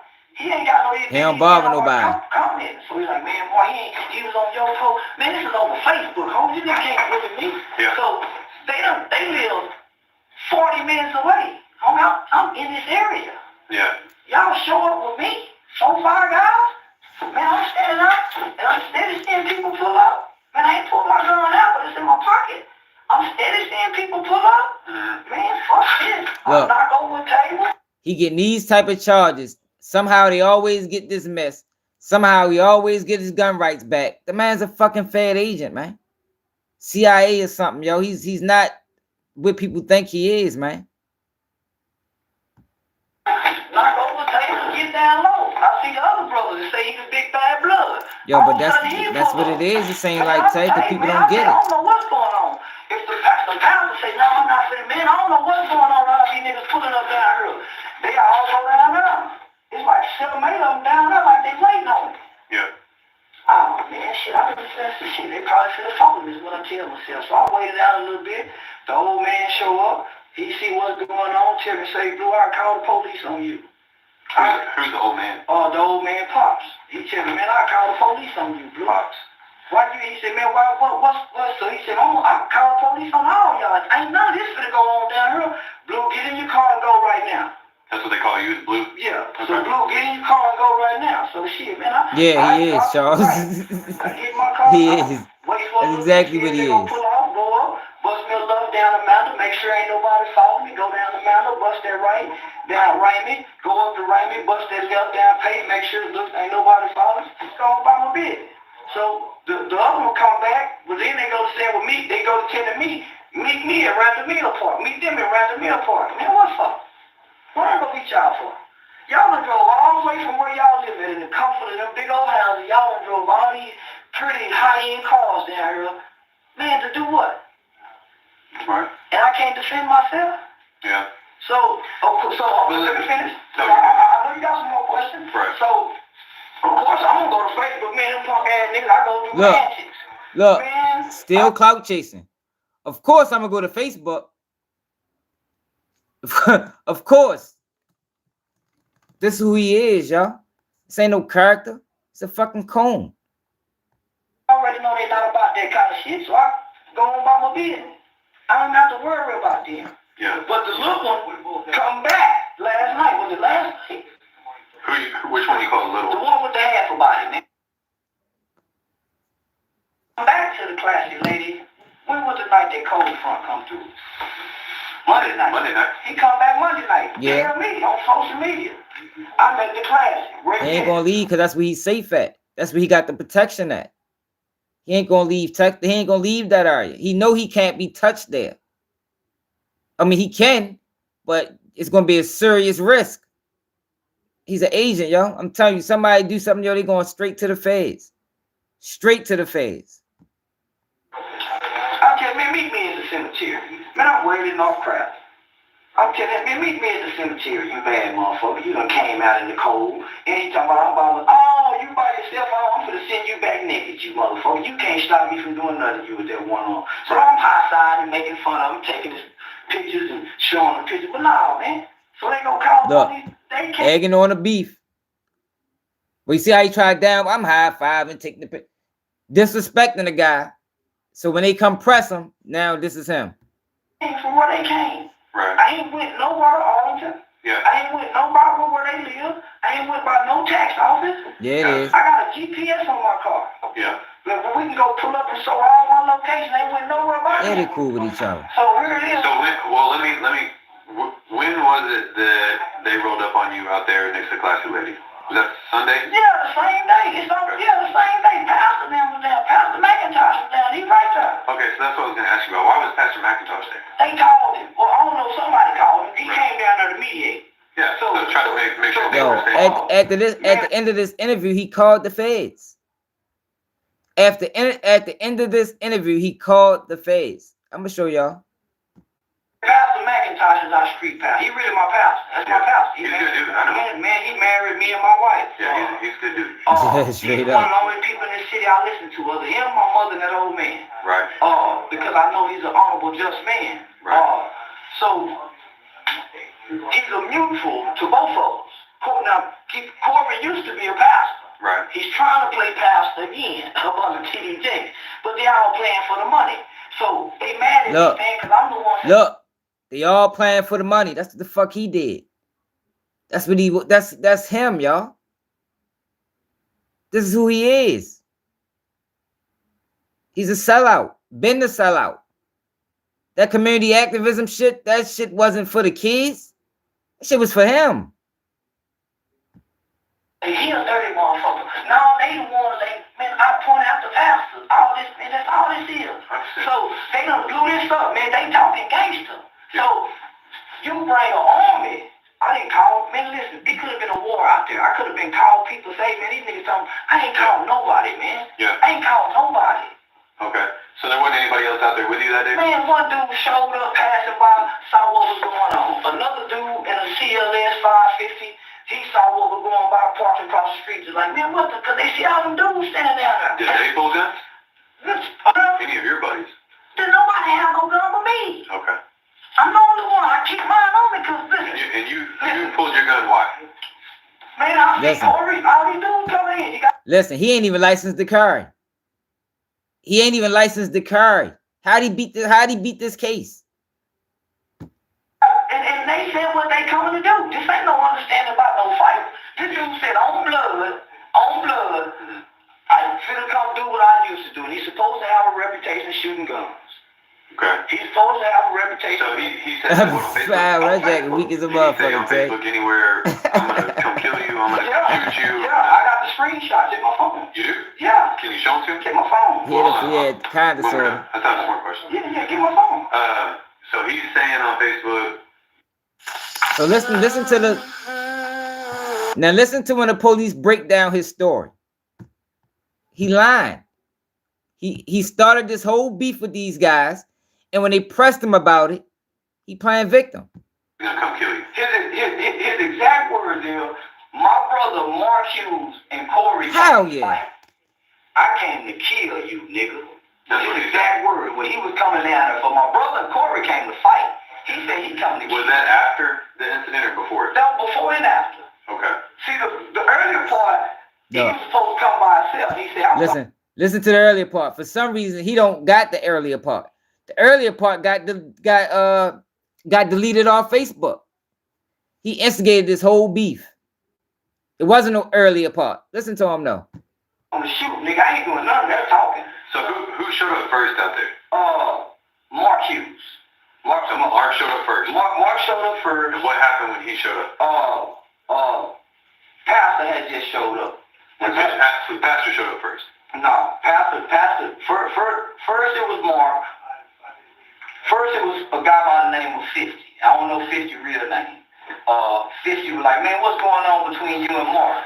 Right. Mark was passing by real slowly. And I'm looking like, man, who is that? He pulled in a flashy lady. I'm looking, who is that? So I kind of pick up on something. Look, that's the thing, Tay. They didn't come to fight. They came to talk. He talked, right, they're going to get to it. Over there and talk to him. Okay. He come back and talk to me.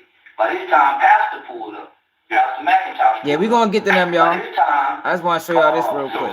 So just so I can keep it straight in my head, Mark and Pastor pretty much showed up at the same time? Is No, Mark showed up first. Pastor probably showed up probably 3 to 5 minutes after Mark. So what happened in that 3 to 5 minute time when Mark was there? 50 there. Yeah. I don't know that's Mark though. The distance, I don't know that's Mark. Okay, so you weren't like next to each other? No, hell no, man. I don't know that's Mark. So he pulls up at where, the classy lady? Yeah, he pulled up in the park, like right in the driveway, and I'm in the field. Okay. I'm in the field. So he's over there, and you're in the field. He's talking to 50? Yeah, he's talking to 50. Did he say anything to you during that time? No, I don't know who it is at the time. Did you say anything to him? No, I don't know who it is. 50 say anything to you? 50 saying, man, what's going on with you and Mark? That's kind of how I picked up that it was Mark. Because he asked me, man, what's good in there? So I tell him, man, nigga come in on the stuff, man. I wasn't even talking to him, talking about him. He ain't even had no business on my post, man. I wasn't even directed nothing to him. So he's like, he was on your shit? I said, yeah, man, he come in on my shit. Man, I ain't even talking to this nigga. He's like, oh, man, he wrong, man. So by this time, more cars is coming by. So I see Mark in the truck signaling to the car that's passing by. So I said, man, these niggas got all these niggas coming down here for one nigga. So, man, I see it, man. What else am I supposed to think? Yeah. And they playing gangsters. They ain't talking preacher talk. Right. Talking street talk. What's you coming for? To harm me? When did somebody talk to you from that group? When Coco pulled in the driveway. So Mark's there. He's talking about 50 had already, by the time Coco pulled, when Pastor jump out, when Pastor get there. Right. Pastor see Mark, Pastor see me. I got my hand right here. I got my hand like this. I'm sitting over in the field. They say something, or whatever they say to Mark, he pull off. Man, go. As he's pulling off, there's more cars slowing down to pull in. Yeah. As Pastor walking over here to me saying, hey man, come on bro, let's go on and go. Coco pull in. Okay. Now he's the shooter. The pastor walks up and talks to you. He's walking up on me. I'm in the field. They still over there. They still over in the parking lot. I'm in the field. And what's the pastor saying? He said, man, come on, bro, man. But as he's saying, I said, man, tell them niggas to go. Nigga, they got all these. They came down here, my nigga. This is where I be. They come here looking for trouble. Right. Tell them niggas to go, Pastor. He said, man, both y'all. But by this time, Coco done pulled in. I dug down, thinking this nigga finna shoot. Yes. Pastor said, no, man, we not finna have it. Come on, man. I put it up. Put down then, man. But I stay down. I say, man, tell them niggas to go. Back on the point, man, tell them niggas to go, pal. You crouched down right now. What? That's how I'm crouched down. I had a table. So there was a table. I had to look down. Look. So then in case he don't shoot, man. Semantics. A whole car. What is he doing? Why? What are you doing, bro? You crouch down behind the cars like you some type of fucking where did they find this guy, y'all? I'm telling you, y'all, that he done had so much police interaction, and they like, we can use him on the internet. They sent his ass to California. Y'all just think about his come up. The man did a Say Cheese interview where he said he went to a crazy home or some institution. After he got in the institution, they sent him to California. In California, he runs into Melvin Farmer and the other guy, the blood guy. He run just think about this. Next thing you know, he had Nipsey Hussle funeral. Then he's an internet sensation. Come on, y'all. Does that make sense to anybody? Does that make this is a guy from Texas, ended up in California hanging with Melvin Farmer. Now the whole world know him. He's on every platform. He's doing millions of. Come on, man. Come on, y'all. Yo, people gotta just, you know what I mean? Just think about shit for a minute. It ain't no nothing. And that happened as soon as he pulled in. As soon as he pulled in, I believe so, bro. When he pulled in, I dug down and tell Pastor, man, tell them niggas to go. He looked over to Pastor and tell him, bro, just get out of here. As he get in the street, he said, yeah, bitch ass nigga. He stopped. Yeah, bitch ass nigga, you got it. They go down that way. So now I'm thinking, what's up, Bob? Man, shit. So did you see Coco with a gun at any point? Did you see him point one at you or anything like that? I don't know if it was a gun or the phone. I ain't finna sit up here and lie to you. Look. I don't know if it was a gun or a phone. Look, I don't know if it was gun or a phone. You don't want no goddamn gun. Look, they blake something out. Why they take that out? Chances? I got you. Listen, He probably said, I'm a federal informant. I can't take no chances. Hey, yo, that's what he said, y'all. He said, I'm a federal informant. I can't take no chances. Why they blank that out? Listen to this again. Listen to this again, y'all. I don't know if it was a gun or the phone. I ain't gonna sit up here and lie to you it was a gun. I don't know if it was a gun or a phone. You can't even read his lips. Chances? What the fuck did he just move? What did he just move? Was that a wire or something? Oh, y'all. What the fuck did he just move?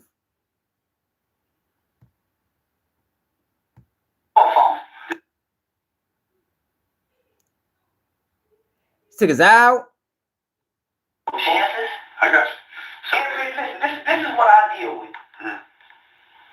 I took you guys side a long time ago. He must took his eye out. And every day I gotta deal with a threat. Right. Every day, man. It ain't just from them type of dudes, the Crips, the Bloods. Yeah. Every day. Yeah. I had y'all coming to the class of ladies. Right. So. And he took his eye out, y'all. I don't know where it's gonna come from. Gotcha. I can't take no chance. You said that you have a concealed carry permit? My license to carry. I tore it up though. You tore it up? Yeah, I got it from Sheriff Bill Waiver. He signed it, took the class with him. That's cool. I can look at it. So you do have a license to carry. I never, listen to what I did. When I got my LTC, I ain't go to the DPS to do that. Second Amendment right. Appreciate that. Okay, I got you. But at the same time, you know you have to have a license to carry if you're walking around with a gun, right? No. He don't even got a license to carry, y'all. How, this was years ago. How he still walking around with guns? The guy isn't right. He's not the savior of the black community. He's not a spokesman of the black community. He ain't none of that. He's some type of fucking agent. Suits a man, suit to Louisiana, man. Not in America. Okay. My right to bear arms, man. He probably is. You can like, why did he take the eye out? The way the laws are, you can't carry a gun unless you go down and get that permit. I understand. Okay. Now, to take it a little further, I'm interested in what you need a water or something? Yeah. Just napkin. Just get a napkin. What's he doing with the eye, man? Kleenex or? Yeah, Kleenex. Okay, no problem. Can I get some coffee? You gonna sit up here and water? Yeah, I wish I had some for you. No water, no nothing? They probably put a camera in that bitch. You got the eye probably a camera, y'all.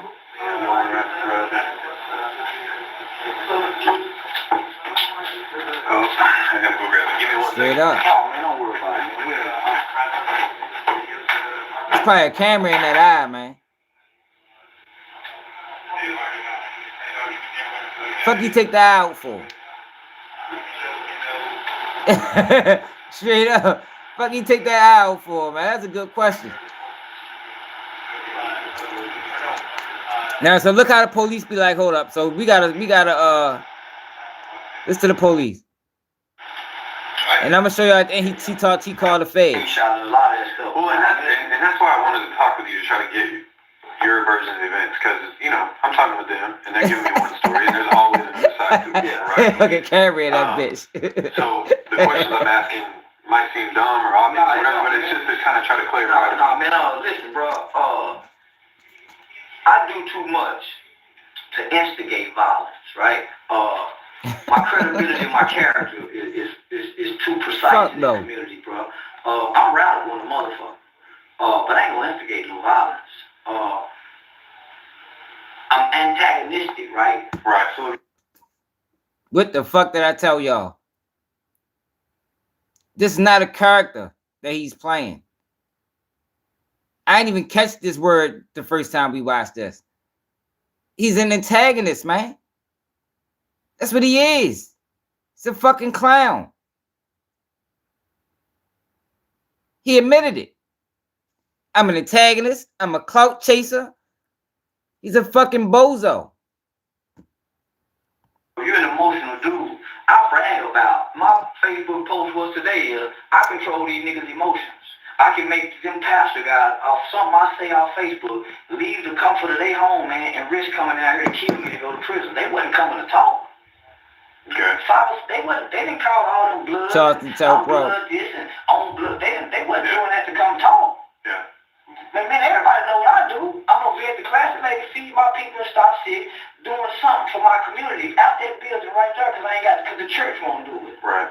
So, let me ask you this though, because obviously what they're saying is that they did come to talk. That was the whole point. That's why they asked the pastor to come down there with them. I got you got to, y'all. You got to, Chris. His voice too loud. His voice is loud. People believe him. People don't know what he really is. People think he's the fucking second coming of Christ. People think he has a message. He doesn't have a message. He's an antagonist. He's here to fucking stir up bullshit. And his sole purpose is to monetize. And he's working with the police. I beat your bitch ass. I'm coming to whoop you. Right, okay. And I'm sure that was some of the case. And fighting is one thing. Did you know in the state of Texas, if me and you got problems and I say, let's fight, and you say, yeah, and we meet up somewhere, right, and we agree to a fight, that's perfectly legal. Well, that's the problem then, Chris. I know you did. I'm not saying that you did. I mean, people want to be stupid.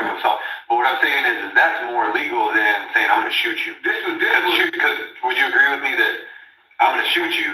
That's illegal. It's completely illegal. There ain't no way around it. I don't care what you did. I don't care what I did. If you show up, right. If me and you have an altercation, you done already threatened to call me on, and you say you gonna come to my place. Right. You must be close to Charleston. I don't know. You must be the one. You must be the one, motherfucking, telling him about my videos. That's your man. You fuck with him. Y'all grew up together. You were talking about if you got posted then saying, yeah, we're gonna come kill you. Hey yo, Tokyo, if you learned anything from Charleston White, you need to unlearn that shit immediately. Stick around. I teach you way more than Charleston White to teach you. Man, they deleted something. I got most of what I can say. I got it right now because I just felt like something was gonna happen. Yeah. Let me grab my phone. Let's see what's that.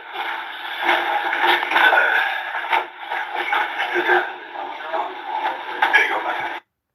I'm coming to shoot, so that's what he was bragging about his own. Do you have a screenshot of that? Man, they deleted Look, they deleted it. Man, listen, they all went and made posts. They deleted it when they went to y'all. Okay. So, man, no. Well, and here's the only thing. So go back. Yo, because I care about our people. Like, I really care about our people. This nigga lying. He bluffing. He just trying to monetize. He don't give a fuck about the people. He's a problem in the community. He was a problem in his own community. Now they done blew him up to making him a problem in everybody's fucking community. Because people believe this fuck boy. They show me the video, man, what I'm saying in the video. Man, they want me to meet them at I already did. Park, and they even saying it in the comment section. So, bro, no, man.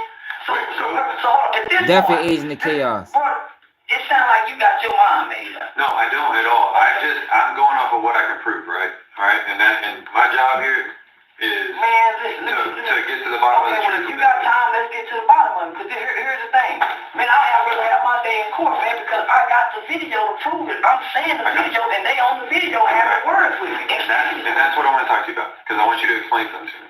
Okay, I've got videos from your Facebook the day that this all happened, and in the first video, right before this happened, you're talking about, come on down here, we're going to go into the woods, and only one person's going to come out. Yeah. And that's after they already threatened me. Right. Then, I think it's less than 30 minutes later, you make another video, and you dug down behind a table, you got your gun out. 30 minutes later, it was hours later, because I waited for Coco the first half of the day. I made a video, y'all, you didn't show up. Right, Tay. You made one video about 4:30, and then you made another video about 5 o'clock. Right. He disrespect the black community, but look how he talked to the police. That is a great point, Tay. Look how he talked to them. 5 o'clock, you're crouched down around behind the table, and you're sitting there talking, and you're saying they showed up. You didn't want none of this. I pointed a gun at you. Y'all didn't have guns. I had a gun. The only reason. No, I said they didn't have guns drawn. Go back and get the video. I said they didn't have their guns drawn. Listen to the police depicting all the discrepancies in his lying ass story. He instigated the whole beef. Now he playing victim. The police like, well, we got all the video. In the video, you causing the whole beef. The same thing he do online. The same thing he just did in that video we just watched. But let me show y'all what he does at the end when he calls the police. He calls the feds. Look at this. I mean, I'm gonna let that run a little bit longer. The video? Yeah, I got the video. They went down. Pull up that video and let's go through that. So what are you trying to get to? He don't have the video. You're making a lot of claims that aren't matching up with what you're saying here. I'm showing you here, but no, it is matching up. I told you he pulled in. They said they was coming with a gun. They said. But that's what I'm saying. Show I ain't me been where talking about him in 2 hours. Because everything I see is that they showed up with a pastor. You must just got here. That they were trying to calm whatever was going on. They were trying to quell it. Oh man, how they gonna show up with you think they showed up with 7 people? Come on, man, the man said what they come to do. Who else? The only people you're telling me so far is Corey. I don't know the other people. It was all cars down there. I got witnesses who saw groups of dudes down there. Who are those witnesses? Jonathan Stewart was a guy who drove by. Another guy right here said, I rode by to see DeMarcus Davis. I can send him a message right now. Stewart. S-T-E-W-A-R-T. Jonathan Stewart. I can give you his phone number right now. With a D or a T? S-T Stewart. Well, it's S-T-E-W. Jonathan Stewart with a T. With a T at the end. Yeah, with a T. Do you know his birthday by any chance or how old he is? No, man, I can give you his phone number. That would be great. Yeah, no, man, don't go make fun and get out and go give me an attorney, man. I got you. Let me now look who he calls at the end of all of this. Once his baby mother say she ain't got no money. One more time, please. One more, man. One more time. Let's do it one more time. One more time. Listen who he calls to bail him out. Can you write this number down for me? 2214. Oh, let me get my pen. So this is what.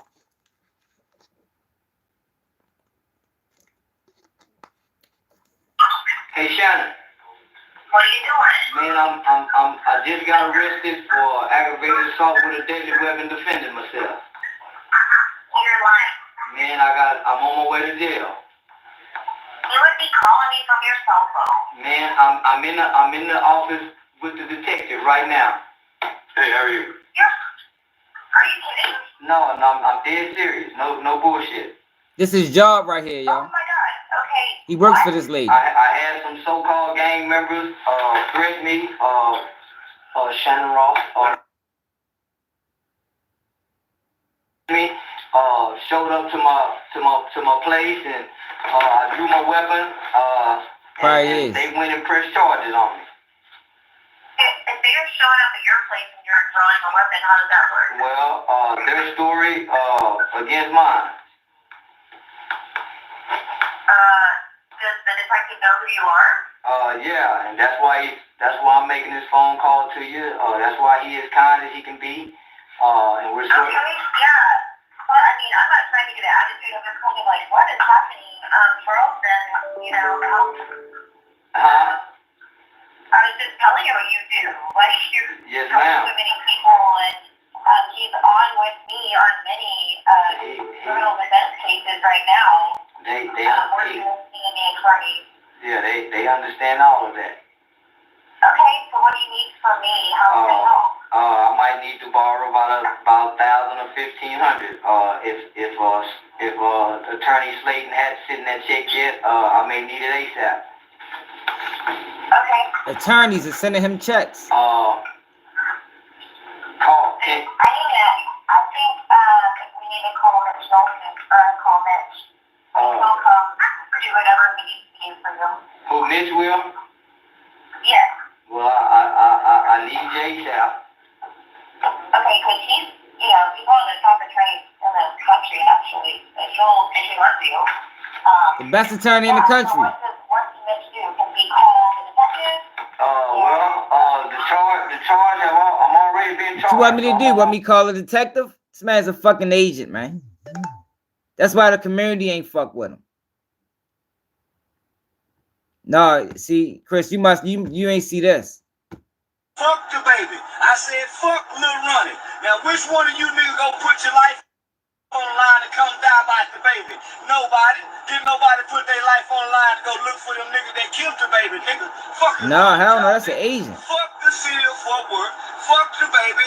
Fuck Lil Ronnie. And fuck whoever mad about me doing the Say Cheesy interview. Bitch, I get paid $10,000 per interview. You think I give a fuck about you burying your dead baby? I'm gonna talk about whatever the fuck I wanna talk about. And ain't nobody gonna do nothing about it. Come die about it.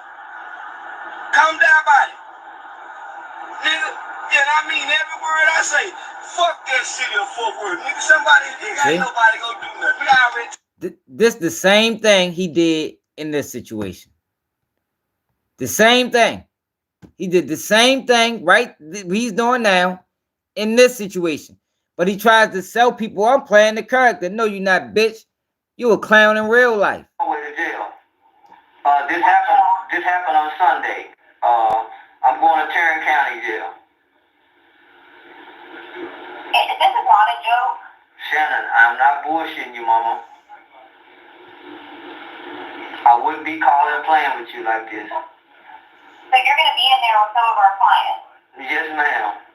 That's like not okay. If you guys don't get me out. No, Mr. Finesse. See, y'all keep thinking this man's a game. Like, yo, we slow as a bitch. Yo, you call this air fucking? This is cool with people. This is okay. For the people that make excuses, this y'all okay with this. He an agent, Mo. I keep telling y'all, man. The man ain't right. That's why he's able to do shit like this. Cause he know if somebody tough, they going straight to the feds. Told y'all, bitch ain't nobody gonna do nothing, nigga. Fuck that motherfucking baby, nigga. And fuck Lil Ronnie too, nigga. Dead ass, nigga, that's what he get. Everybody gotta die. And death ain't a bad thing where I'm from. You gotta die mad. Nigga, she mad about say TV. You say TV. This your last year living. You're not gonna hear that shit. Yo, I couldn't even be like, how you even be around somebody that just has this low of integrity? Like, yo, you couldn't be my friend, bro. I don't give a fuck how much money you making. Yo, it used to be a such thing as all money want good money. He brags about the money he making off being an antagonist, of talking about this man and his daughter who got killed. You can keep that. I don't want nothing to do with that money. You can have that money, bro. For 7 years. They've been hollering about I'm gonna die 2 years ago. Or they had a bet that the street would go kill me 4 years ago. Man, ain't nobody gonna kill a motherfucker. I'm showing you. Fuck it, bro. You nigga ain't got enough money to see me, nigga. Fuck if you wrong, you broke ass nigga. You can't even afford to go where I be where I go. Broke ass nigga. Nigga, I live on the road. Fuck that baby, nigga. I said fuck Nipsey Hussle, baby. Nigga, ain't nobody done that. You think they gonna do something about Lil Ronnie? Them niggas, you think they gonna do something about Lil Ronnie? Ain't nobody gonna do a motherfucking thing by Lil Ronnie. This man is disgusting, man. Anybody that co-sign him, yo, you just as bad. You already got eyes, Chris. Tarrant County Jail, bail bondsman. I work with you. Oh, okay. Okay, and then, like, to represent you, what do you do? Talk to me. Just come talk to you up there? Yeah, but the bond is gonna be $25,000, so I'm gonna need $2,500 to get out. I know he was gonna cut me $1,000 check, and I was seeing if I can kind of get an advance. He ain't none of that. He's an antagonist, yo. He's a fucking plant. He's a plant. I'm on my way to jail right now. I'm in the office with the detective. They was kind enough to come pick me up, talk to me, get my side of the story. So yeah, to try to sort this thing out. I work with, most of them. So yeah, they being as cool as they can be, despite of the situation. I don't have time, Shannon. I work with most of them. We don't have time to do all that. This guy's being as cool as he can be. Let me make this phone call. I need you to be contacting a bond agency company to see if how soon you guys can get me out. Got it. Okay, well, I appreciate it that you let him call, and I'll do that. Okay, now I'm gonna give you a number to call. Okay. This is. All Okay. right. All right. Hang in there. Yes, ma'am. All right. Bye. That's one of the bosses, man. Let me. It's one of the bosses. I just wanted to show y'all this man is a fucking agent. This is Charleston White is.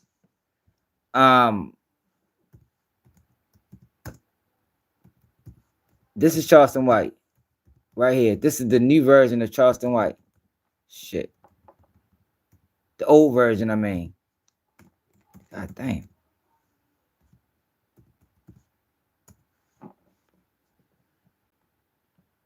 This is Charleston White right here. This is who he is, y'all. Same game. No difference. It's the same game.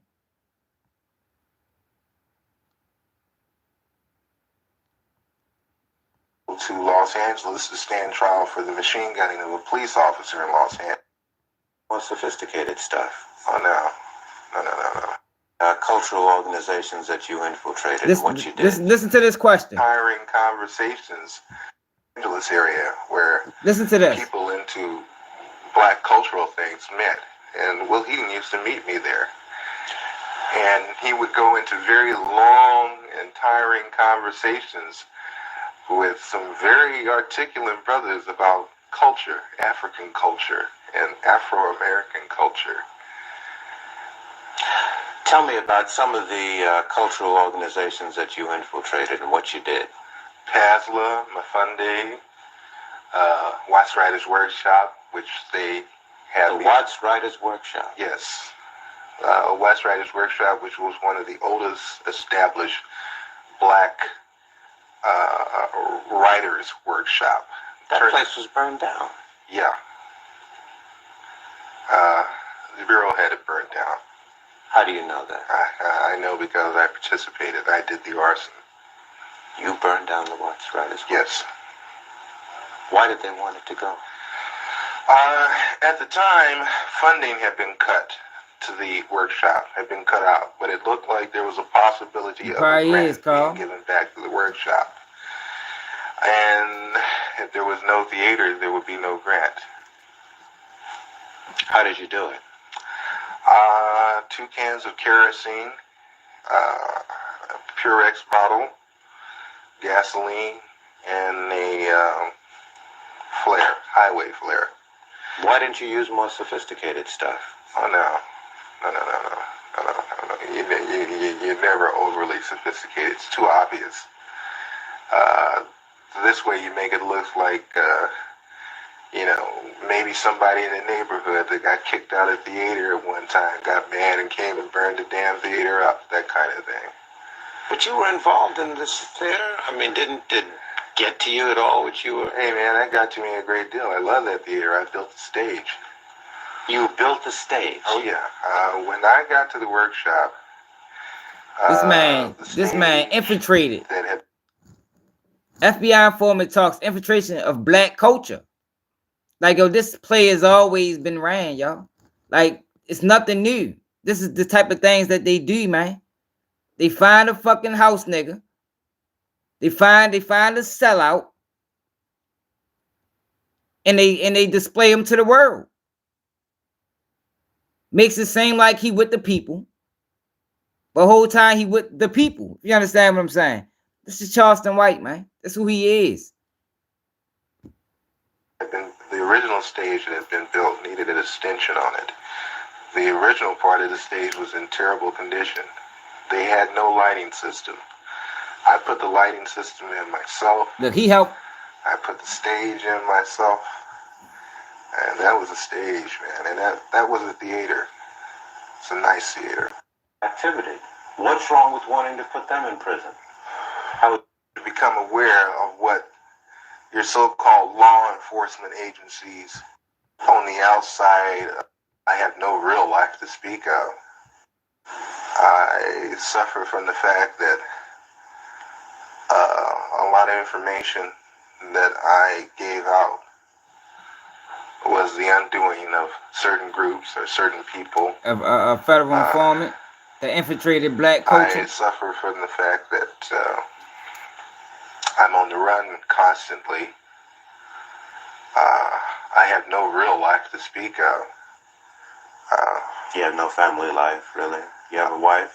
No, I don't have a wife. I do have a child. I can't see her that often. I have to stay away from them because once I come around, the Bureau shows up and harassment starts. I have very few close personal friends, no one to really confide in. But everyone should become aware of what your so-called law enforcement agencies do to so-called enforce the law. Because between you, myself, and the audience, I've seen more felons in law enforcement than I have in prison.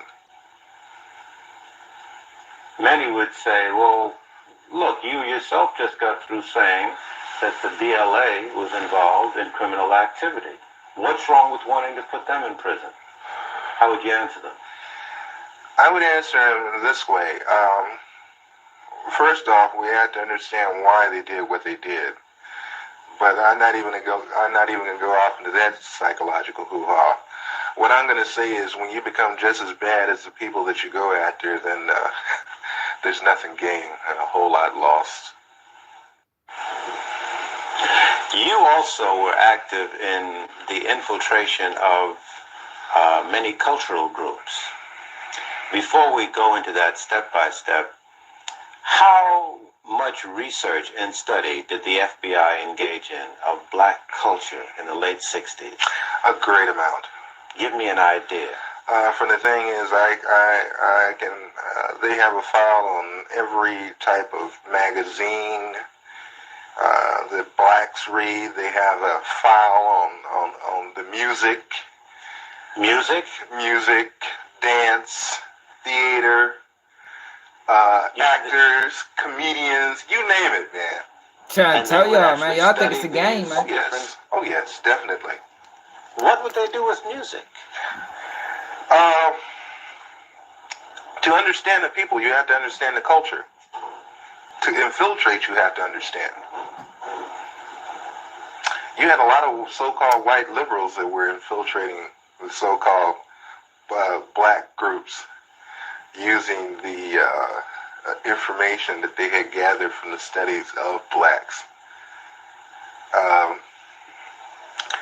You mean just to understand the behavior pattern of our people? Oh yeah, I can, Will Eaton could name out some jams of Miles Davis that I hadn't even heard of. He could name off some books that I hadn't even read pertaining to black culture. Did you ever see agents actually studying music of... Yes.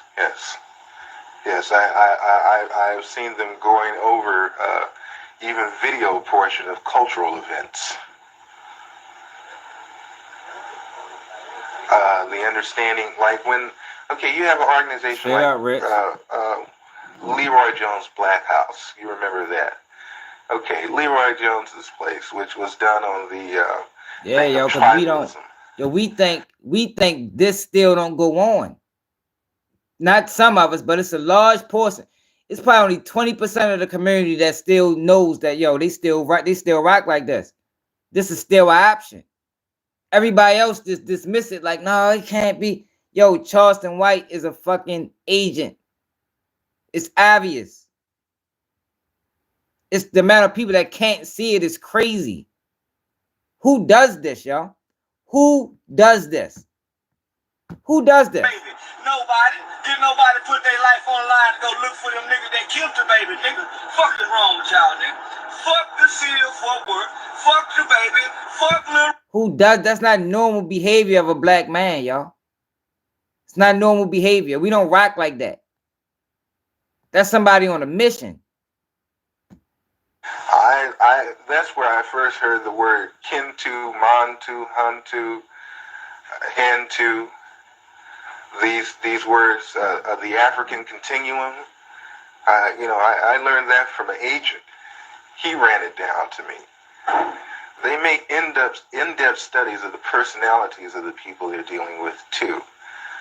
They did, bro. Culturally, it always helps when you ain't going to, Mo. Thing of, you can take their culture and use it against them. Listen, ain't that what Charleston White say he do? Ain't that what Charleston White say he does? Why do he got federal informant talking points? How many of y'all heard Charleston White say that before? I'm just a reflection of the culture. This man just said you can take their culture and use it against them. Come on, y'all. Like, yo, it's so obvious, yo. I can't believe people don't see it. Large, would you say, an extensive collection on our culture, would you say the FBI has? Would you rate it as large as a particular library, like the Schomburg Library in Harlem? Or I would rate it better. I would rate it better, and the fact is that they go into details that we probably would overlook. Will Heaton used to meet me in different places, you know. Will Heaton, that was one of my supervising agents. There is a certain bar in the Los Angeles area where I think a lot of his numbers is inflated. Black cultural things met, and Will Heaton used to meet me there. And he would go into very long and tiring conversations with some very articulate brothers about culture, African culture, and Afro-American culture. tell me about some of the cultural organizations that you infiltrated and what you did. Pasla, Mafunde. Like he got several interviews. Had chummy conversation with his personal secretary Ann at the 9000 building on Sunset. And I used to bring a quarterback video camera. And I used to go around and I would videotape the whole office. And other intelligence agencies are very good at conspiracies. They are very good at setting people up to be killed. They are very good at making innuendos so the person will be killed. One of them killed themselves. Many police don't know about it because they have policemen in there. They don't let black people form anything without some policemen in there. And while I was in the Black Muslim movement, over the Black Muslim movement. Yo, this is real, man. I told y'all, yo, the narrative is important. And what happened in 2019, they started losing control of the narrative. That's when they started kicking people offline. Alex Jones got kicked offline. So what they decided to do is, yo, we got to get our people in. And that's why you got all these YouTubers pushing this bullshit, because they got to get their people, and they got to have their people with the loudest voices. They can't stop organic YouTubers. But what they can do is suppress you. What they can do is bring their guys in, make them the spokespeople. So they got the loudest voice. So yeah, your voice get heard, but it ain't gonna be louder than his. That's the game, y'all. That's the game they playing. That's how you get a Charleston White. Many of the police who were sent to infiltrate us, they're black, would tell me, say, look, I'm a cop, but I have to come. They would tell me. I knew the Muslim movement was full of police. So don't you think anything is going down that they don't know about? The only thing that goes down is what they want to go down. And what they don't want to go down, they don't let it go down. Yo, for the longest time, y'all, for the longest time on YouTube, Charleston White said some of the most disrespectful things you fucking ever heard. This the guy that killed himself right here. You ever heard on the internet. And YouTube did nothing. It did nothing for a while. It wasn't until people started complaining until they kicked them off the internet. Well, YouTube. But they didn't kick him off. Because if they really kicked him off, they wouldn't allow his interviews to be played. You don't see Alex Jones on YouTube. Undercover for the FBI, doing something good for the finest police organization in America. And so I was pretty proud. Now he killed himself. Yeah, great. Max, 30. Camera roll number 3089. Did you ever think, or did Mitchell ever try to convince you that the Black Panthers were a threat to national security? How do you understand what the FBI's interest was in Washington? Yeah, he killed himself. After this interview, I think. I think Mitchell, the relationship between I and Mitchell concentrated on the local activities. We talked very little about what was going on nationally early on in the game. Later on, when Bobby Seale and the guys would come to town, so they said it took on a national scope. But right then and there, we were concentrated on the local chapter. And that's his name? Later on, I understood that his thinking in that regard he wanted me to build up some credibility within the Black Panther Party. So he gave me a lot of room, a lot of leash at that point. He let me become a Panther before I became an FBI informant. I mean, I didn't go right in, rifling draws. He directed me into the Panthers, and then when I got there, he backed off, and he let them work on me a while. And slowly it worked. I became a Black Panther in a way. I forgot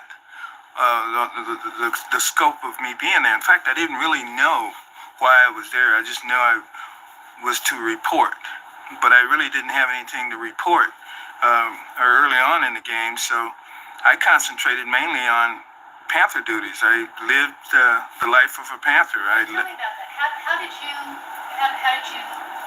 what was the work that you did? How did you rise up through the ranks of the party?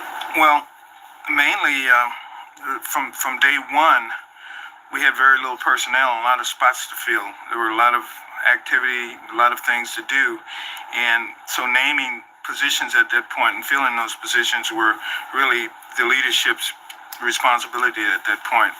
And because of my knowledge of electronics and, I was just a handyman basically around the office, and we had this office building that they felt like wasn't too secure. I started working right away to secure the building, and in that regard, I fell right into the security position. And it got more sophisticated as donations started to flow. As the membership increased as a result of speaking engagements on the school campuses and so forth, my responsibilities doubled. That's and what's so up, John. I was given a staff of security people, and then I just advanced from that point on. What were the major developments during that year of the Panther Party as you saw it? Was it the programs? Was it the alliances that the party was building? What was the Panther agenda? Yeah, he kept saying the same thing, Edward. To free Huey, basically was the agenda of the Black Panther Party all along. Let it be no mistake, Huey P. Newton was locked down. The Black Panther Party was Huey P. Newton, and Huey P. Newton was the Black Panther Party.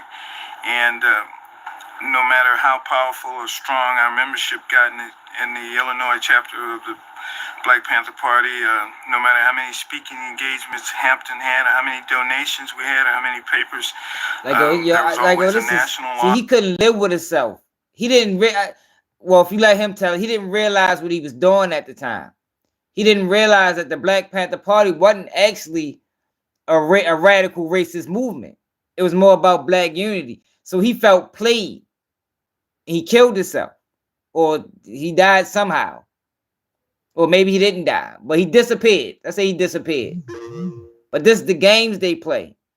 They find people that look like us, to blend in, and they just cause bullshit. And that's when you get people like Charleston White come along. That's where they come into play. The Charleston Whites, the 607 Onks, the big homie CCs. Now, I ain't saying they on Charleston White level, but I'm saying all of these guys are planted for a particular reason. They all characters. None of them is real. They're not giving no game. It's all jokes. It's all fun.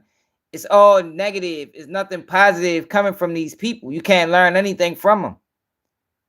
And as big as the internet is, we got the opportunity to control our own narrative. Finally. You understand? But we can't control our own narrative because they control it with people that look like us. Office out there. That's why you got so many people online talking about it ain't never been against the rules to kill kids or women. Like, yo, what? It ain't never been against the rules. It always been against the rules. And even if it wasn't against the rules, why would you say that to hundreds of thousands of people? No, we living in a drill culture where these kids is running amok and doing some of the wildest crimes in the world. Why would you even want to push that narrative, knowing how influential social media is? These are questions you got to ask when you hear these things. Remind us that we were subservient to the national Panthers aligned to SDS and the Weatherman back then. Panthers that were smuggling guns into the city. Every now and then I'd pick up a locker full of composition C4. And the FBI was interested in tracking that type of weapon, to find out where it was destined to. They were only interested in basically the communications we had with other militant divisions, splinter groups outside of the city. They never asked me about free clothes for children and stuff like that. No. Look, they ain't care nothing about the positive things the Panthers was doing. They ain't even matter. They were only interested in basically the communications we had with other militant divisions, splinter groups outside of the city. They never asked me about free clothes for children and stuff like that. No. They never questioned their right to have firearms. The shock treatment was good in that extent, but it got a lot of black people hurt. Hold on, let me go back. At this point, I question the whole Black Panther Party. Those members of the community that weren't informants, I'm sure that they would understand. There could have been more shootouts between the gang members. Hold up. Am I proud? Yeah, here we go. I'm proud of some of the things that I'd done. There were certain things that we done that prevented a lot of violence. There could have been more shootouts between the gang members. Every now and then, a suspected informant inside the Black Panther Party would be unearthed or detected, and we passed on information to get that informant out of the game. And so we avoided some violence there. How do you think members of the black community at that period would have perceived what you were doing?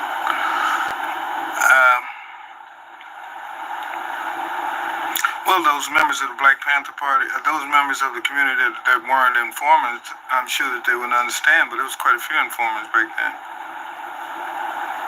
Quite a few. I mean, what am I supposed to do, feel guilty right now about it? I didn't feel guilty then. I was hurt because Fred Hampton died. I was hurt because a lot of other people died in the Panthers. There were a lot of Panthers that died in Chicago. Got killed needlessly and senselessly. At this point, I question the whole purpose of the Black Panther Party. It got a lot of people hurt. And they did very little else. I mean, if you associate the Black Panther Party with the civil rights movement, that's a mistake. In my thinking, they were necessary. It was a shock treatment for white America to see black men running around with guns, just like black men had saw white men running around with guns. Yeah, that was a shock treatment. It was good in that extent, but it got a lot of black people hurt. Regret the personal cost? Was it personal cost during that period in terms of relationships with involvement with friends? No, if you talk about Jim Jones, the party was the Black Panthers were he's not big as Charleston White. Communistic. And basically everything we had was I was going to talk about party. Jim Jones today. When I joined the Black Panther Party, I developed friendships. I developed new friends within the party. I was closely aligned with what they were doing. It was only certain individuals that were of any interest to the FBI. The FBI never asked me about the Breakfast for Children program. They never asked me about the free medical program. They never said anything other than ridicule the Black Panther newspaper. They never questioned their right to have firearms. They were only interested in Panthers that were doing other things. Panthers aligned to SDS and the Weatherman back then. Panthers that were smuggling guns into the city. Every now and then I'd pick up a locker full of composition C4. And the FBI was interested in tracking that type of weapon, to find out where it was destined to. You know, they were only interested in basically the communications we had with other militant divisions, splinter groups outside of the city. They never asked me about free clothes for children and stuff like that. No. Fucking despicable.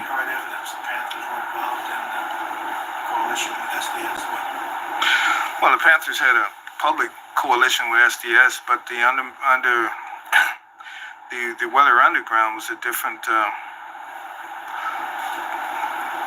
ball game. But then I knew Bernadine Dorn and those people before they became weathermen, when they was just SDSers, and I knew the relationships we had then, and the relationships were pretty tight. There was always there was no hard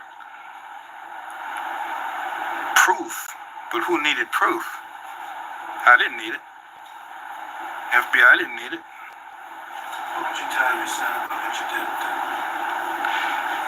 What did you tell your son about what you did? I think I'll let your documentary put a cap on that story. Man, it's a fucking disgrace. I don't know what I'd tell him other than I was part of the struggle. Oh, shit. Yo, crazy. I wasn't one of those armchair... He don't believe none of that shit. That's why he killed himself. You weren't part of no fucking struggle. You was part of the destruction. Revolutionaries. One of those people that want to sit back now and judge the actions or inactions of people when they sit back on the sideline and did nothing. At least I had a point of view. I was dedicated, and then I had the courage to get out there and put it on the line, and I did. I think I'll let history speak for me. He can't tell his son shit. I'd be mad as shit. Show was my father. Knocked him down? Oh, yeah.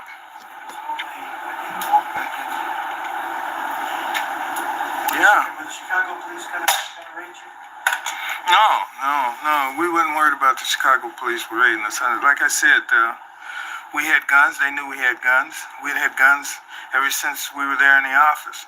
And nobody expected Chicago police just to blatantly come up in there. And sure, if we were to shoot out the window or something, or somebody run up in there and they're in hot pursuit, yeah. But we didn't expect the police department to come at 4 o'clock in the morning and raid the apartment. I mean, they knew guns were there. Hampton was out on appeal. I think they were suspecting that he would probably try to flee the state or something. They came there and killed that man. Constantly. I mean, he was tailed constantly. Yeah. But like I said, it was a game. It was a game we were playing. The leather jackets, the beret, the military format, the guns. It was all to impress the people, really. We never intended to take on the police department to overthrow the government. The Black Panthers wasn't all about that. It was rhetoric. It was, like I said, it was shock treatment for white America. Well, I knew that it was kind of serious. Well, if the game turned into reality. This is when you... Yo, you can't play that game with them. He thinking he doing something honorable. Whole time they trying to kill Fred Hampton. That's when he realized, like, oh shit, I fucked up. His dumb ass, they used them. And that's the thing I be trying to get people to understand. Yo, you can't play this game with these. They're not your friend. Once you align yourself with them people, you switched over. You're not a friend of the community no more. They ain't never been in the business of helping the community. Ever. They the ones that destroyed it. So he thinking he doing something honorable. The whole time they just trying to get closer and closer to Fred Hampton so he can kill him. When I saw Fred Hampton's body, yeah. When I walked through that house, and saw those bullet holes in that blood laying on his mattress, yeah, it hit home then. I knew we were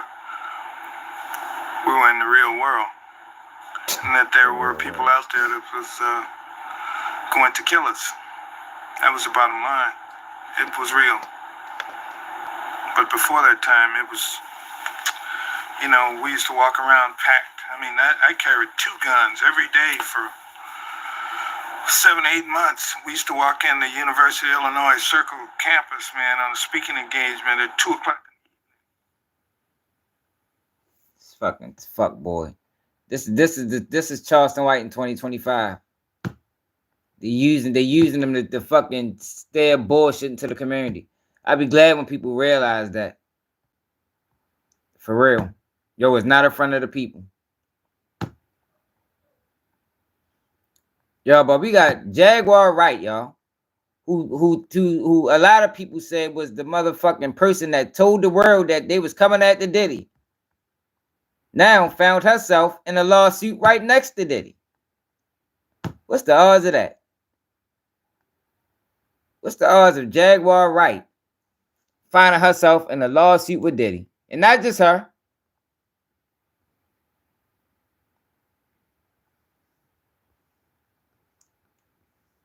Not just her. Now, this is an old lawsuit, y'all, that we read before.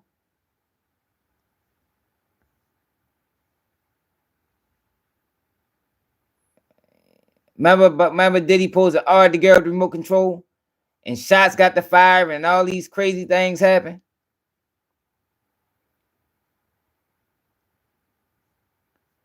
Is this the lawsuit? Did she send me the same lawsuit? Is this supposed to be the amended one?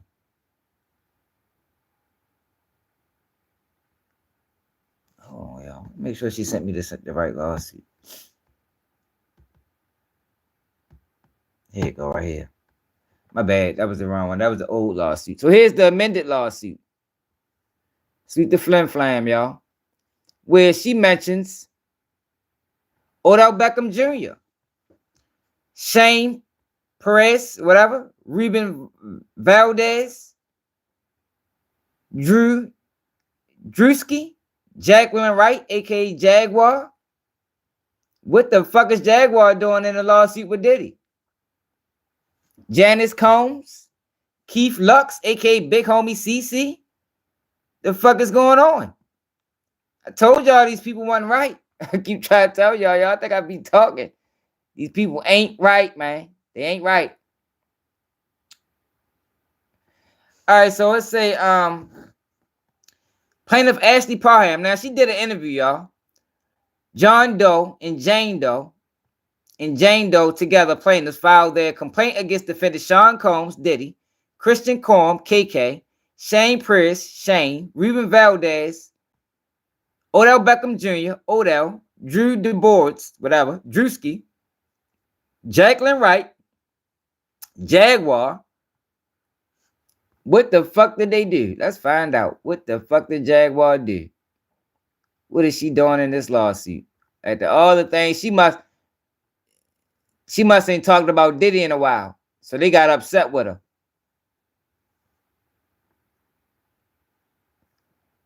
So they said, we're going to put you in a lawsuit.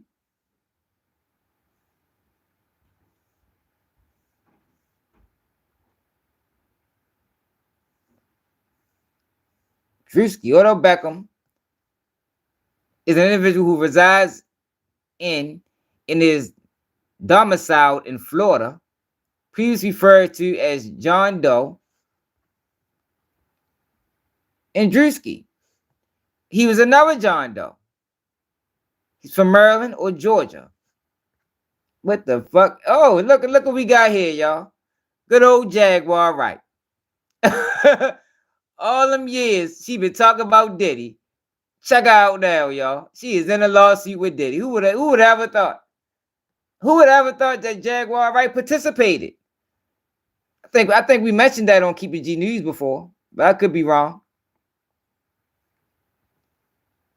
I think we mentioned that she was a disgruntled employee, right? Big Homie CC. Another plant that I told y'all about. Told y'all these people ain't what y'all think they is, man. They ain't that.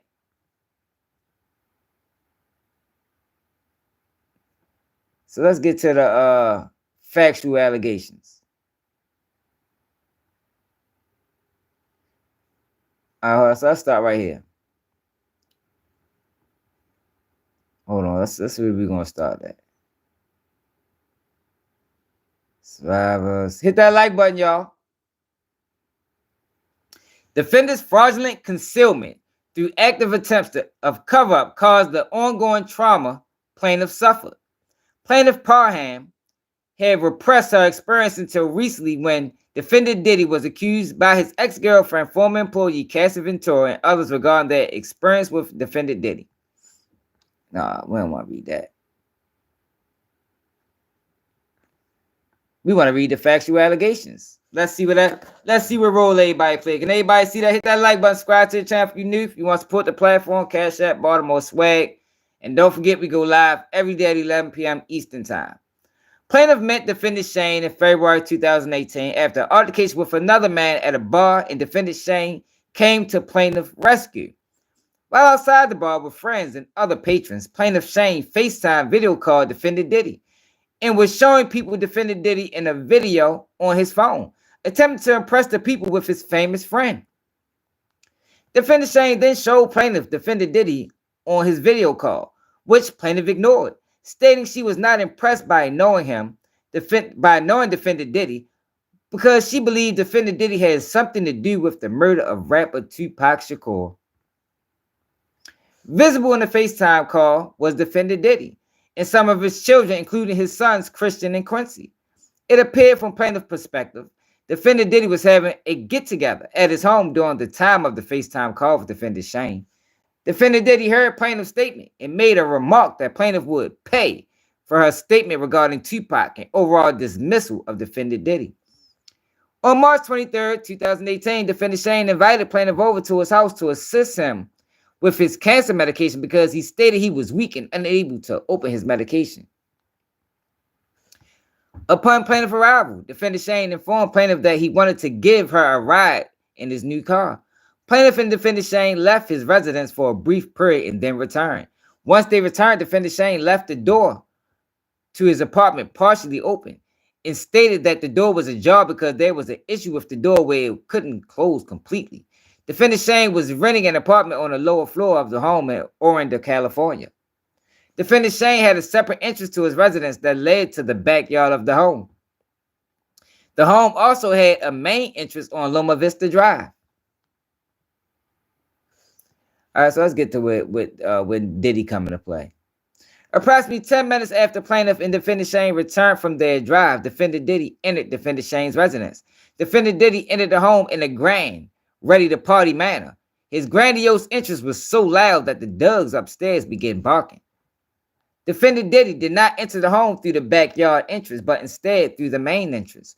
Along with defendant Diddy were his bodyguards, defendant Big Homie CC, defendant KK, defendant Brandy, defendant Doe 2, who upon information and belief is a friend of defendant Shane and Diddy, and defendant Diddy's driver. Doe 3, who remained outside in his vehicle during the duration of plaintiff's assault. Plaintiff believes defendant Shane invited her over to set her up to be assaulted by defendant Diddy because of the statement she made about defendant Diddy a month prior. Upon defendant Diddy's arrival, he immediately began to antagonize the plaintiff, stating that she thought she would never see him in person, pay for her statements about Tupac during the video call, and that defendant Diddy caught plaintiff. Plaintiff was in shock as she never believed that she would ever see or meet defendant Diddy in real life, let alone in the small apartment rented by defendant Shane. Defendant Diddy then began advancing toward plaintiff, where plaintiff was sitting on defendant Shane's bed with a knife and held it to her right side of plaintiff's face and threatened to give her a Glasgow smile in retaliation for her previous statements on the video call. Defendant KK told defendant Diddy that she did not think giving plaintiff a Glasgow smile would be advantageous to their potential client, who they could sell plaintiff for sex to. Defendant KK then made a threat to plaintiff that they should ship her off anywhere in the world, and she would never see her family or anyone she knew ever again. Defendant Shane then partially undressed plaintiff, and then defendant Diddy removed the remainder of plaintiff's clothing, removing the knife from her face, and then retrieved a bottle of liquid from a large fanny pack. Defendant Diddy then squirted a bottle of liquid on plaintiff, which placed her in a fear that she was being squirted with a chemical substance like acid. Plaintiff soon realized the substance was an oil lubricant. Plaintiff was squirted with this liquid substance over the entirety of her naked body. Defendant KK then told by defendant Diddy to insert what looked like a syringe from sterile packaging into plaintiff. Y'all see what happened? The word. Defendant KK did as told, while assisted by defendant Brandy, and then told defendant Diddy that they were unable to use the UID because it had prematurely been released from its packaging. Defendant Diddy, upset by this, took the syringe from defendant KK and tried inserting it in plaintiff instead. Defendant KK and Diddy began to argue as defendant KK continued to advise defendant Diddy that since the IUD had been prematurely released from its packaging, it was no way they could insert it into plaintiff effectively. After some time, defendant Diddy heeded the advice of defendant KK and removed the syringe from plaintiff and handed it to defendant KK.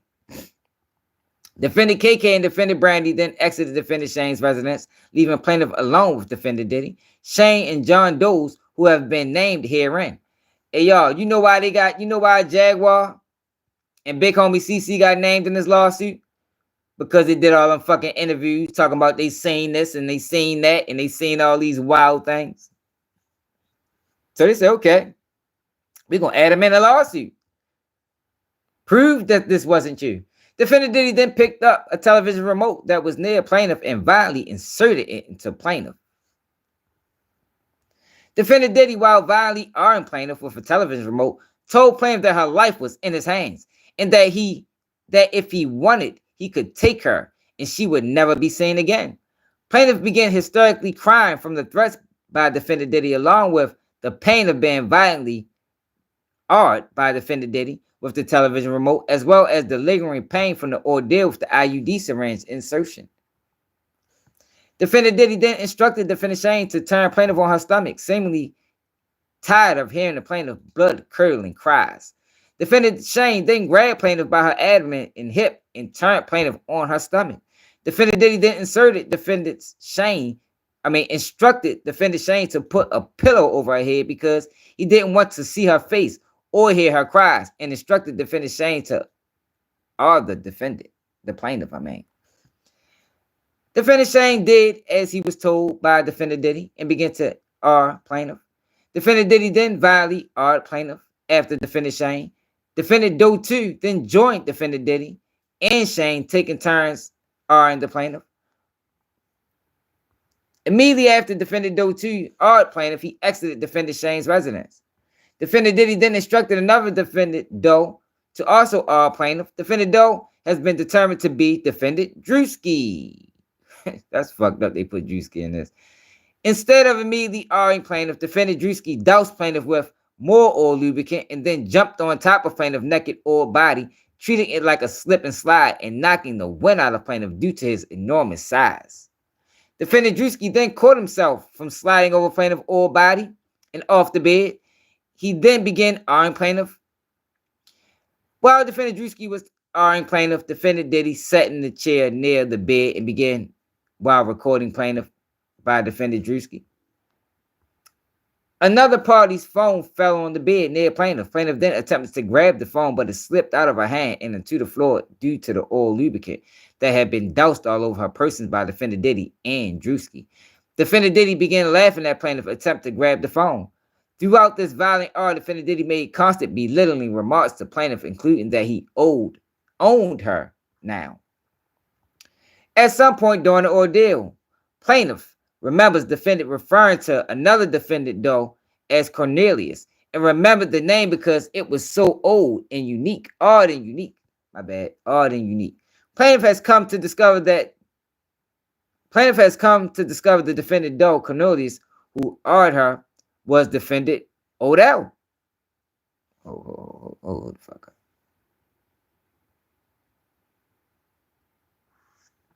This is crazy. Hit that like button, y'all. Subscribe to the channel if you're new. Y'all get to 100 likes. Plaintiff body was becoming more and more limp over the course of the violent until eventually she had no control over her body, nor could she move her body. When defendant Drewski finished arguing plaintiff, defendant KK entered the room to examine the condition of plaintiff, who was barely able to move or control her bodily functions. Defendant KK examined plaintiff to see if she needed assistance and was about to give plaintiff an IV fluid. Plaintiff cannot be certain if she did or did not receive intervention. Defendant KK then opened a different bag, different than the one defendant Diddy removed the oil from, where plaintiff observed several medicine bottles, IV fluid bags, and other unidentifiable powder-like drugs.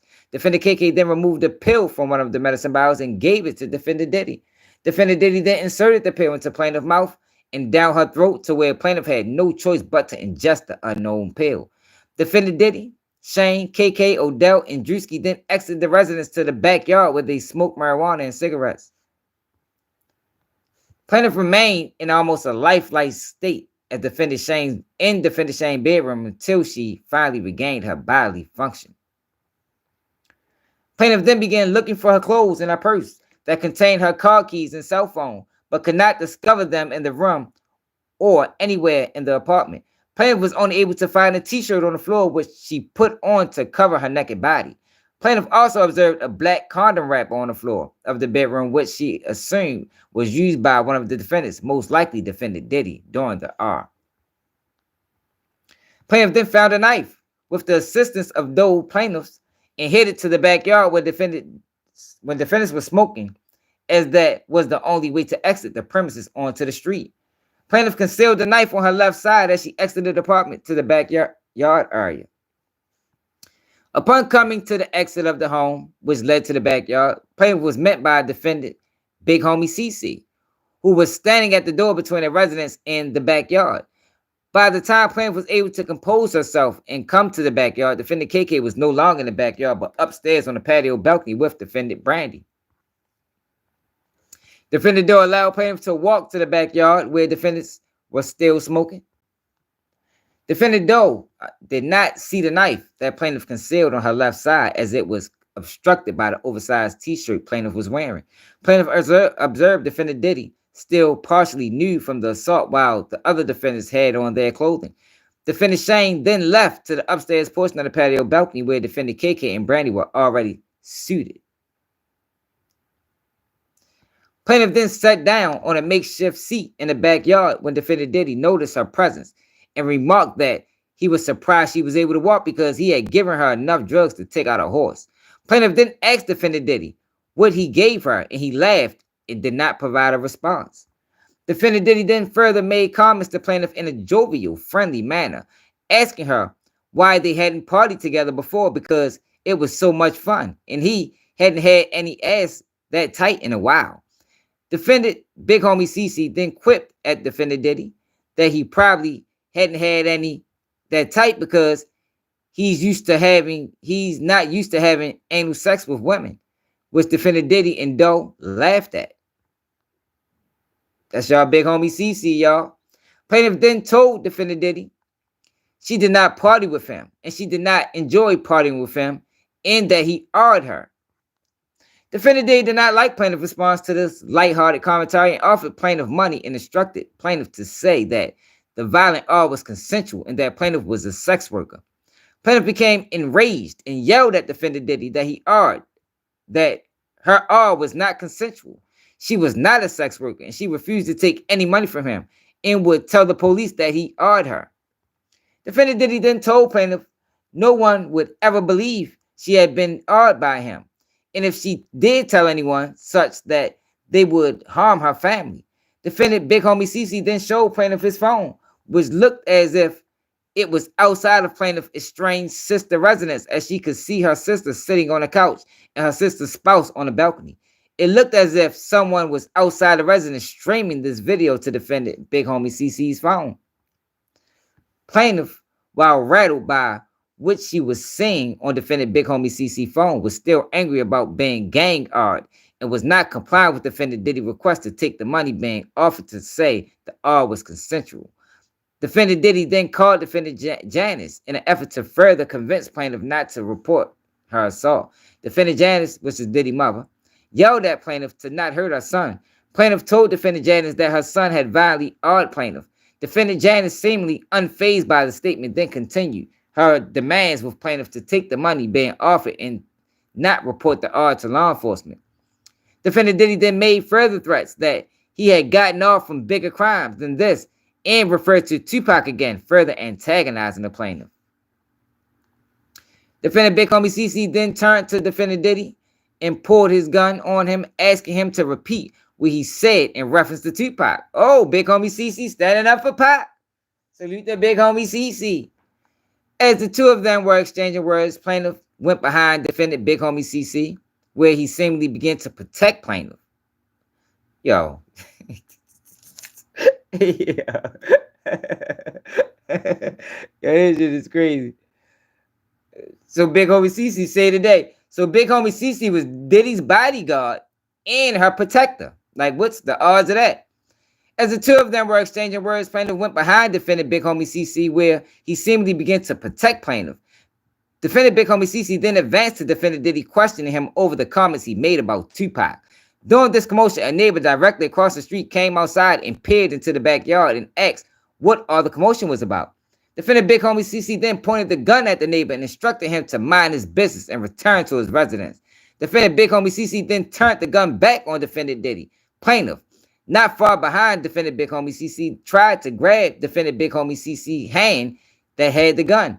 The gun then went off and hit the hill behind Defendant Shane's residence. Hit that like button, y'all. Let's get to 100 likes. Defendant Diddy then ran up the back stone stairs near the hill in the backyard toward where Defendant KK, Shane, and Brandy were. Plaintiff charged Defendant Diddy, moving the concealed knife from her left hand to her right hand and in pursuit of Defendant Diddy. Plaintiff then pushed Defendant Diddy from behind while on the stone stairs outside, causing him to fall with his back to the plaintiff. Plaintiff then raised the knife in a rage from the events that had just transpired, with the intent of driving the knife into Defendant Diddy's back when he turned around and began pleading for his life. Plaintiff, shocked now to see Defendant Diddy acting as a victim, had a moment of clarity and then turned and ran down the outdoor stone staircase back to the backyard to escape, my bad. Defendant Diddy then chased plaintiff down the stairs and attempted to push her, but she was already at the bottom of the stairs and gained her footing and wielding the knife at Defendant Diddy, grazing his abdomen. Hearing the commotion, Defendant KK and Brandy emerged, and Defendant KK then began administering first aid to Defendant Diddy for the injuries caused by a plaintiff. Plaintiff tried to make a quick dash for the exit, but it was thwarted by another defendant, Doe. After a period of time, plaintiff was able to abscond from Defendant Doe due to the first aid commotion with Defendant Diddy and was able to run down the street. Once plaintiff made it onto the street, she began yelling loudly for someone to call the police. Defendant Diddy, who had now caught up with plaintiff, advised plaintiff that he was an undercover cop. Defendant Doe, who had now caught up with plaintiff, advised plaintiff that he was an undercover cop. To this day, plaintiff is unsure of the truth or falsity of that statement. The same neighbor then again emerged from his residence, asking what was transpiring. Just as plaintiff was attempting to answer, gunshots began fired in plaintiff direction. Plaintiff fled to the car near where the neighbor was also taking cover. I lost sight of Defendant Doe. Plaintiff then heard an SUV screeching and speeding, leaving the residence. Plaintiff then entered the home of the neighbor, who informed her that he had already called the police. Plaintiff informed the neighbor that it was Sean Combs who had ordered her and shot at them, but the neighbor was unaware who Defendant Diddy was. Shortly thereafter, a sheriff from the Contra Costa Sheriff Department arrived at the neighbor's home. Plaintiff identified the person who arrived at the neighbor's home, posing as a Contra Costa sheriff, was Defendant. Oh man, they adding shit to the story. Now they posing as a police officer. Now they posing. Yo, if we go back to the last, let me find that. Now they posing as a police officer.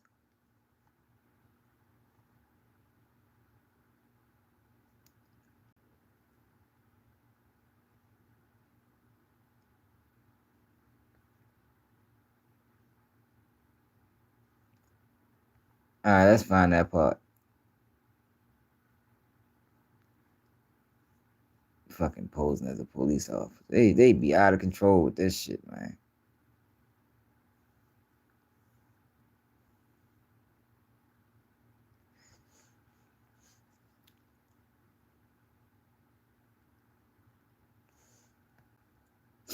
So shortly thereafter, a sheriff from Constitution Sheriff Department arrived at the neighbor's home.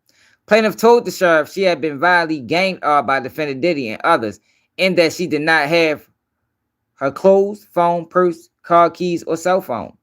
The sheriff told plaintiff and the neighbor that they had received several noise complaints prior to the neighbor call and instructed plaintiff to find a way to get home. The sheriff did not offer to take plaintiff home, nor did he call for emergency service, including an ambulance, nor any offer to take plaintiff to the hospital, nor any offer to help plaintiff recover her clothes or effects from defendant Shane's residence. That's what the first lawsuit said. Now they're posing as an officer, and it was actually a defendant. Plaintiff told defendant whatever, believing he was a sheriff from the local police, she had been violently ganged up by defendant Diddy and others, in that she did not have her clothes, phone, purse, car keys, or cell phone. Defendant Peltier, falsely posing as a Contra Costa sheriff, told plaintiff and the neighbor that they had received several noise complaints prior to the neighbor call and instructed plaintiff to find a way to get home. The sheriff, defendant Peltier, did not offer to take plaintiff home, nor did he call for... we already read that part. The Contra Costa sheriff have confirmed that a police report was made that night by plaintiff farm. The Contra Costa sheriff had refused to release any information related to the complaint on the night in question to any source, despite numerous attempts made via Freedom of Information Act. Plaintiff observed defendant hand something to the neighbor, what looked to be an envelope. At the door, as defendant Peltier exited, the neighbor went to a nearby room and quickly returned empty-handed. Plaintiff believed the envelope contained cash. What the fuck? Yo, they is adding to the story. See, yo, these lawsuits is bogus, y'all. They bogus. I've been telling y'all, yo, she just added a whole nother part to the story. Yo, who beefing, man? Yo, why you delete Racy, who delete? Man, what the fuck is going on? What the fuck is going on, y'all? Racy timed them out.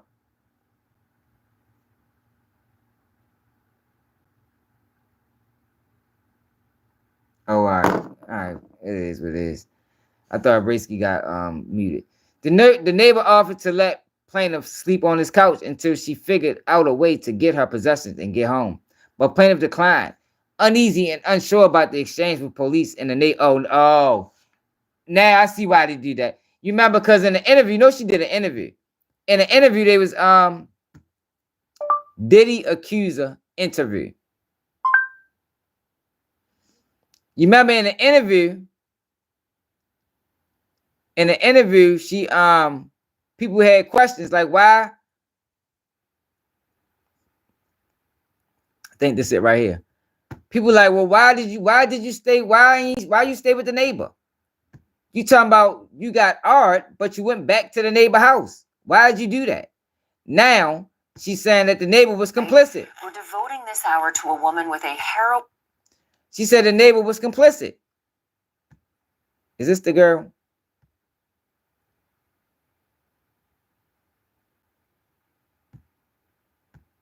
Wasn't going to happen because I assumed that they were going to... Sean Combs people were waiting for me if I tried to leave. I just lost faith in humanity and kind of just gave up and lied in the bed.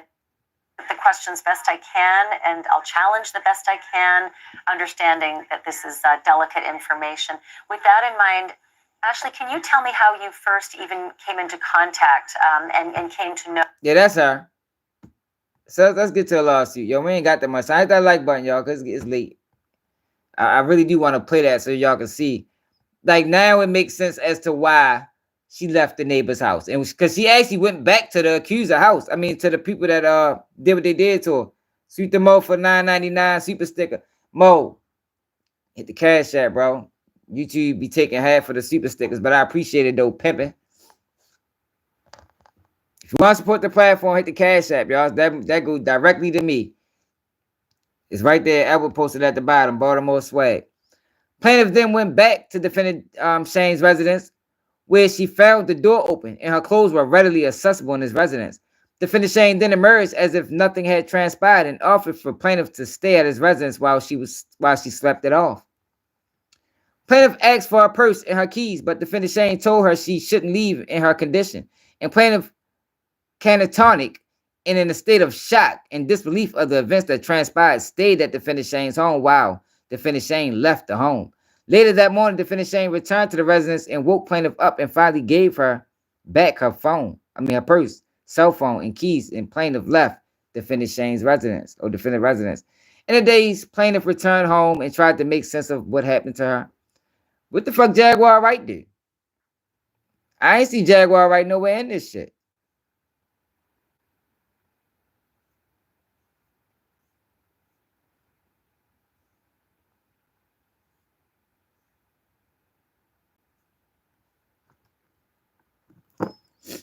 I don't see Jaguar Wright nowhere in here, y'all.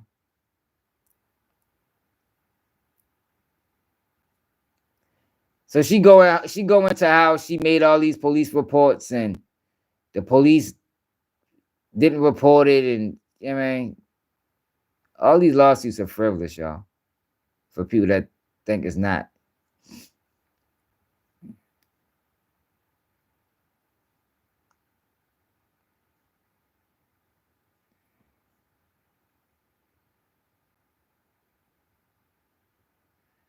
The fuck, they added hella shit in here.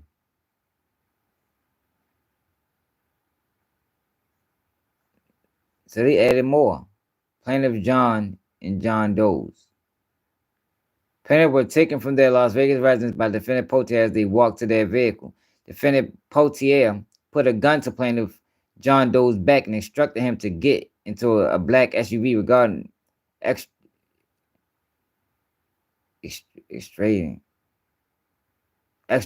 plaintiff for warrants to California. Plaintiff did not have any warrants, nor convictions. Plaintiff demanded to be shown the warrants, and defendant Potier refused and threatened to shoot plaintiff if they protested further. In the back of the black SUV was defendant Valdez. Defendant was unknown to plaintiff at the time. Defendant was dressed in dark clothes and instructed plaintiff not to look at him. Plaintiff were then transported to what they believe was defendant Potier's residence. Plaintiff was ordered inside and brought into the living room and forced to sit on the couch where they was physically restrained. Was this a different lawsuit? Plaintiff demanded to speak to their attorney, which was refused, ignored, or met with threats of violence. It became obvious to plaintiff that this was not a legal arrest, and Potier was acting outside of color of law. At some point thereafter, plaintiff was ordered back of a large black SUV. Defendant Gonzalez was given the keys to plaintiff vehicle, a SUV, to follow behind the SUV. What the fuck is this?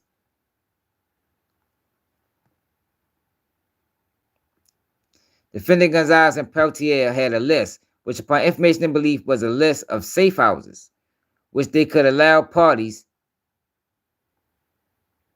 a safe respite undetected.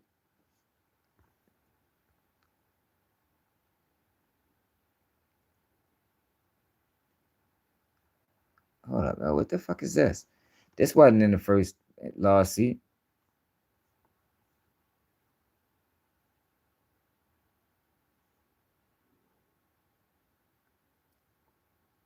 Like, where does this play into the lawsuit? To the original complaint. It's a whole bunch of extra shit.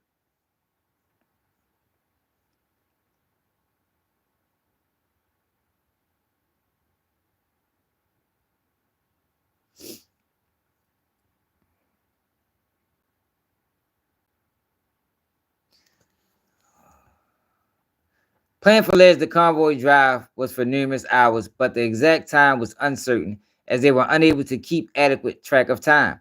The next location plaintiff was taken among the safe houses on their route to an unknown destination was blank.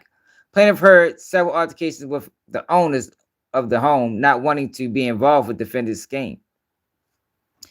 What the fuck, they kidnapped her? Plaintiff attempted to plead to the owners for help and could not understand why they wouldn't heed the plaintiff's cries for help. Plaintiff heard the owners speak a foreign language, which they believed was whatever. Farsa, I don't know. The location was approximately 20 miles from the home in Orinda where plaintiff Prom was assaulted. During the transportation of plaintiff across state lines, they were given water to drink, which plaintiff believed was drugged. Defendant Valdez would provide plaintiff the water, which after drinking, plaintiff would feel slightly euphoric, dizzy, and then sick.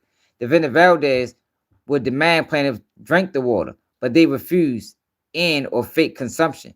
During the transportation, plaintiff was forced to listen to a device with music similar to a device associated with defendant KK nonprofit organization, Music Beat Hearts, in order to prevent plaintiff from eavesdropping on the defendant's conversation.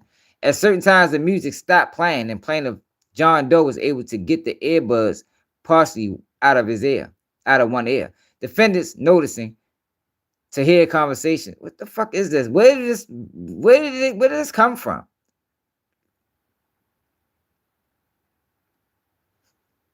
Like, I don't even like reading it because I don't even know what the fuck I'm reading. This is a continuation. I thought she went back home.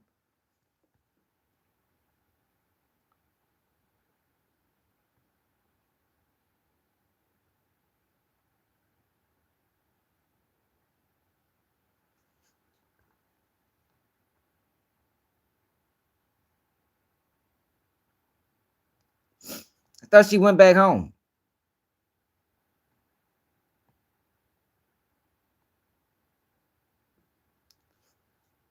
Once inside the hotel room, plaintiff was beaten and drugged by defendant Valdez and Gonzalez. Plaintiff pleaded with Valdez and Gonzalez to be released and for mercy. Defendant Valdez and Gonzalez instructed plaintiff to sign paperwork at gunpoint. When plaintiff refused, defendant Gonzalez would pistol whip plaintiff on the back of their heads. Upon information and belief, defendant Jaguar and Helena were in a small sedan, light color, white or beige. Yo, what the fuck is this? The next morning, plaintiff spent the night at the hotel with defendant Gonzalez and Valdez, taking turns watching them. The next morning, plaintiff was restrained and bound by their hands in front and were placed into a vehicle. Plaintiff then saw defendants Jaguar and Helena. Upon information and belief, defendants Jaguar and Helena were in a small sedan, light color, white or beige. Plaintiff were then transported to the location of plaintiff Parham brutal assault on Loma Vista Drive by defendant Jaguar and Helena. Defendant Helena was driving and defendant Jaguar was the passenger. Defendant Helena warned plaintiff if they tried to escape or run, she would have to shoot you. Defendant Helena also warned plaintiff not to throw up her vehicle, saying, "You better not throw up in my car or get sick." Defendant Helena mentioned having two partners as backups who were bounty hunters. Plaintiff were familiar with defendant Helena as she had filed lawsuits against superstar singer Michael Jackson in 2005 and filed a creditor claim against Jackson estate upon his untimely demise in 2009. Plaintiff were familiar with defendant Helena in her previous Michael Jackson lawsuits and had previously met with defendant at her home in West Hollywood to determine the credibility of her claims and if they were similar in nature to plaintiff. I don't even know what this is, y'all. Like, how do you just start? We started at the beginning. Plaintiff had reported defendant Helena multiple times to LA and OC FBI fields for a role in the crime syndicate with defendant Peltier, Valdez, and other individuals. Yeah, I'm lost too, bro. Like, where did this come from? Like, look. Let me show y'all something.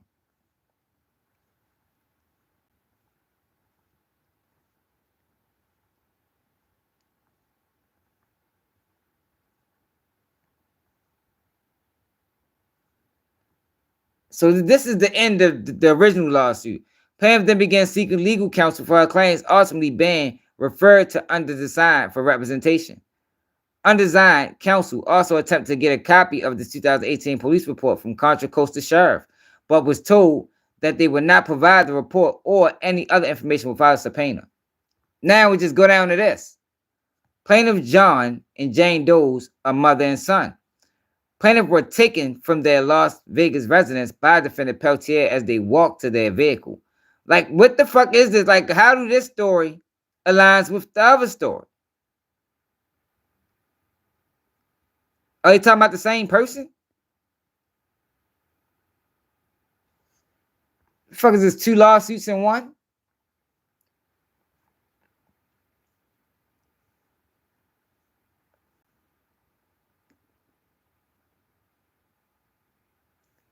It's like it's 2 lawsuits in one or something.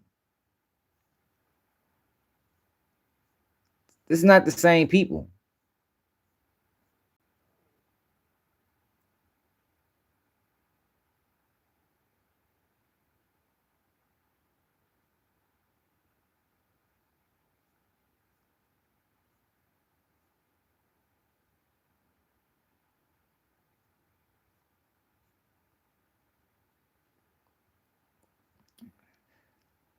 Fuck, I guess we'll read it. Plaintiff attempted to make conversation with defendant Helena, in which she admitted she was the same person who plaintiff had met with previously. Defendant Jaguar, aggravated, stated, "You let them know who you are? That's really great." Plaintiff noticed defendant had a large brown bag in a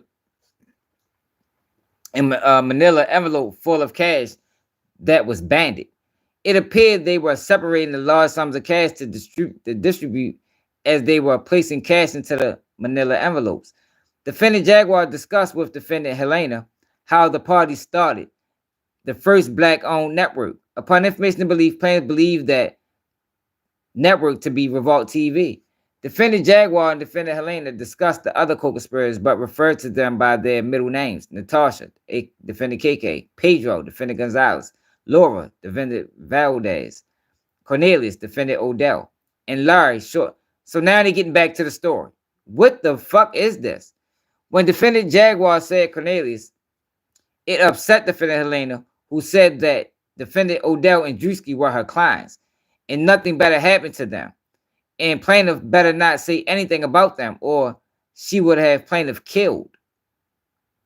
Yo, but the other girl got to the police. Like, yo, this is crazy. Defendant Jaguar then told plaintiff they were being taken to meet John. Plaintiff now know that John was referring to defendant Diddy. So like, what is this, beforehand? When defendants arrived with plaintiff Ashley Parham amended lawsuit against Puff. What the hell? When defendant arrived with plaintiff at Loma Vista location, it appeared they were waiting and coordinating with others to arrive. A large sedan arrived and plaintiff were placed in the back with defendant Valdez. Defendant Peltier was driving. Plaintiff then arrived at a short driveway curb. Plaintiff remembers looking for an intersection street sign at the location and found blank, a dead-end street off Loma Vista Drive. Plaintiff John Doe repeated the name of the street to himself, so he remembered and was able to whisper it to Jane Doe's ear to remember the intersection and street name. Plaintiff believed this was the home they would be murdered in and tried to devise a plan to escape. Plaintiff were brought into the house and into the kitchen where they were watched by defendant Gonzalez. Plaintiff repeated their pleas to defendant Gonzalez to be released and for mercy, which he replied, "There's nothing he can do." Plaintiff could hear other people inside the home and tried to listen to understand what was happening, which included a woman's scream. Eventually, plaintiff were led deeper into the home where they encountered more individuals, including defendant Diddy. Plaintiff observed several individuals gathered around a bed while defendant Gonzalez and Valdez stood out of guard. Plaintiff observed defendant Jaguar and Helena enter the residence. Defendant Jaguar told plaintiff, "He wants something you have. If I were you, I'd figure out what it is really fast." Then he, defendant Diddy, defendant was referring to is believed to be defendant Diddy. Shortly after, defendant Drewski appeared wearing a vest and shorts. and he engaged in a conversation with plaintiffs. Plaintiffs tried to appeal to defendant by talking about the music industry, and defendant instructed plaintiff that they should cooperate. Plaintiff described what they observed during the assault of the plaintiff parent. All right, so this is a witness. They got a witness. So what it sounds like is they got a witness that was sex trafficked by Jaguar and the other people, and they was brought to the same house. And they same plaintiff prom after this altercation with defendant Drewski. Yo, get the fuck out of here. Yo, they is wild with this shit, y'all. Come on now. So now that they got a plaintiff that observed Palm having an IUD forcibly placed in her. Plaintiff heard defendant KK make a remark about how plaintiff Jane Doe would not need an IUD. So they got a witness that was being trafficked by Jaguar Wright. While hearing plaintiff Palm screams in agony during the forceful IUD insertion, plaintiff Jane Doe yelled, "Stop hurting her." Plaintiff observed defendant Shane place a pillow over plaintiff Palm for face suffocating her, and plaintiff Jane Doe yelled for them to stop, or she would die.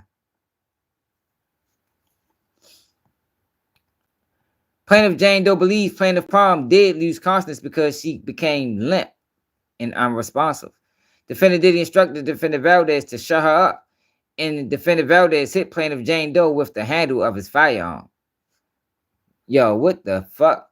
This is insane. This is gonna be a movie.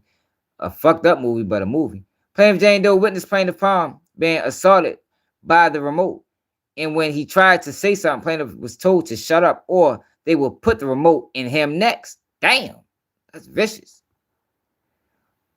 Plaintiff Jane Doe believes he heard defendant Jaguar make remarks. Put that remote in her.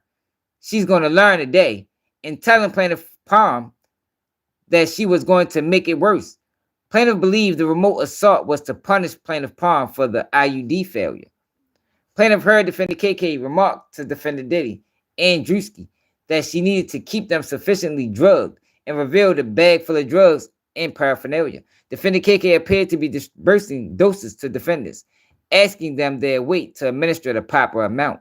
At some point, plaintiff John Doe was taken to the bathroom. While in the bathroom, he believed there may have been other tenants and began to bang on the walls, hoping someone would hear him. But the only person who heard him was defendant Valdez and Gonzalez, who were outside keeping watch. Upon plaintiff John Doe's return, he saw defendant Odell. Plaintiff John Doe took immediate notice of defendant Odell because when he took his clothes off, plaintiff remembers defendant being in great shape, especially in comparison to the naked bodies of defendant Diddy and Drewski. Plaintiff John Doe overheard defendant Diddy and Odell discussing business and a plan to have plaintiff Palm return to New York with defendant Odell. Plaintiff John Doe could not readily observe where plaintiff Jane Doe was during this time. While during this time where plaintiff Jane Doe was out of sight of plaintiff John Doe, plaintiff Jane Doe was being sexually assaulted by defendant Valdez in another room. Plaintiff John Doe witnessed the gang of plaintiff Palm. Plaintiff Jane Doe witnessed the gang of plaintiff Palm. Plaintiff John Doe witnessed defendant Drewski douse plaintiff Palm in baby oil and then jumped and slid across her body. Plaintiff John Doe observed defendants Diddy and Drewski manically and hysterically laughing, which plaintiff attributed to their drug use. Defendant Diddy then attempted to force plaintiff John Doe to assault plaintiff Palm, and he refused. Defendant Diddy instructed defendant co-conspirators to throw plaintiff John Doe into the wall several times in order to get him to comply with the demands. God damn. Now, this is out of control. To our plaintiff Palm, which he would not comply. Defendant Diddy instructed defendants co-conspirators to yank, grab, and pull at plaintiff John Doe's genitals violently in an effort to punish him for not participating in the gang of plaintiff Palm. Plaintiff John Doe remembers defendant Big Homie CC saying he was going to look for pliers. What the fuck to use to further torture plaintiff? Jesus Christ, these motherfuckers is vicious. But this is the same guy that came to her defense. Plaintiff John Doe believes defendant Diddy wanted plaintiff to our plaintiff Palm so they could frame him in the event plaintiff Palm reported her assault. In the effort to get DNA from plaintiff John Doe to place on plaintiff Palm, defendants Diddy had one of the defendants' co-conspirators orally copulate plaintiff John Doe to get the fuck out of here, yo. Yo, this is wild.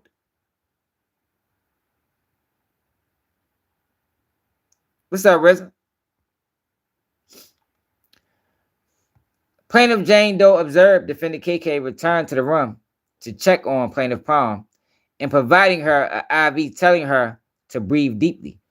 Plaintiff John Doe watched plaintiff Palm lose consciousness. At some point, plaintiff John Doe returned after defendants Diddy, Shane, Drewski, Odell, KK, and others leave the home and retire to either the backyard or to the upstairs patio. Plaintiffs were left alone and unattended with an unconscious plaintiff Palm. Plaintiffs were crying after observing the assault of plaintiff Palm and began to realize this was their next chance to devise a plan for escape. Plaintiff began looking for a weapon and exit points to make their escape. Plaintiff could not find any phones or any weapons, like knives in the kitchen, as it appeared all the cutlery and silverware had been removed. So how the fuck she get a knife from the home? But didn't she have a knife, y'all? Then she chased Diddy down with a knife? But they couldn't find a knife in the house. That's a mistake. They're going to have to amend that. Plaintiffs were trying to act quickly while defendants left them unattended and were outside smoking, drinking, and loudly laughing as if having a party.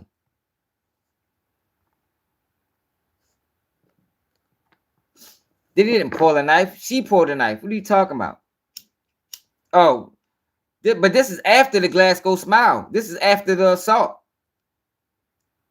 This is after the assault. So the knife should have been where she said it was when she picked it up. Diddy had the knife before the assault.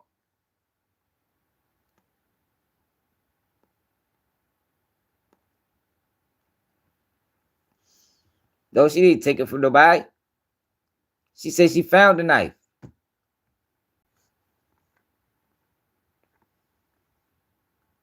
Where'd she get the knife from? Let's find out where she got the knife from.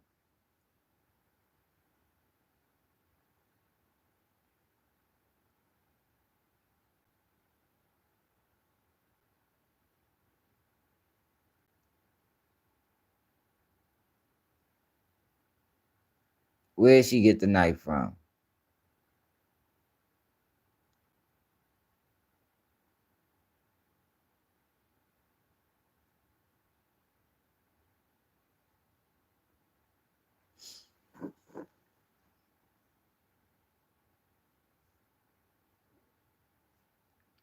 Now she had the oversized clothes on.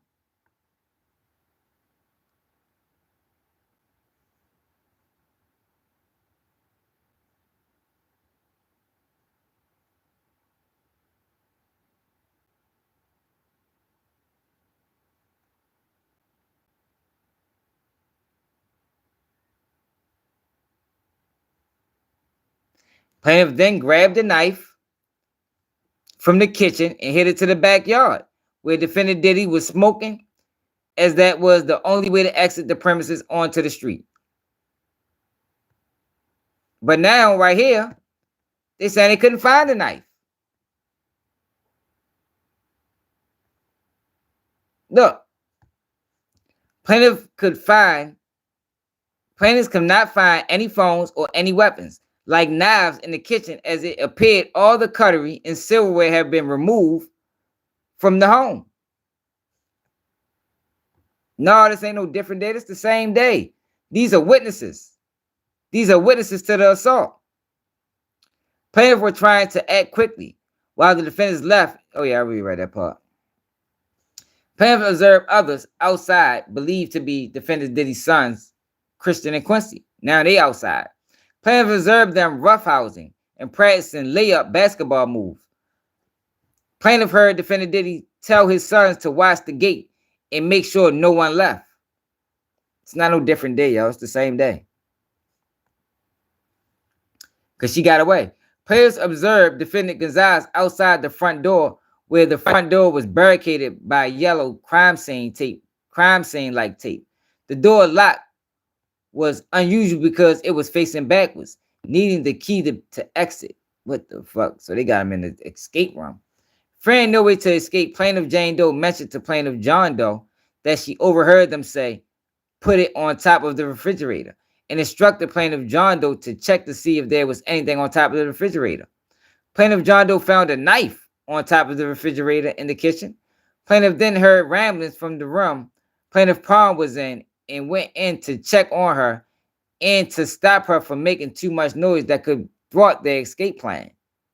Plaintiffs told plaintiff Farm they weren't going to hurt her and that they were here to help. Plaintiff Farm just now coming to consciousness and began horrifically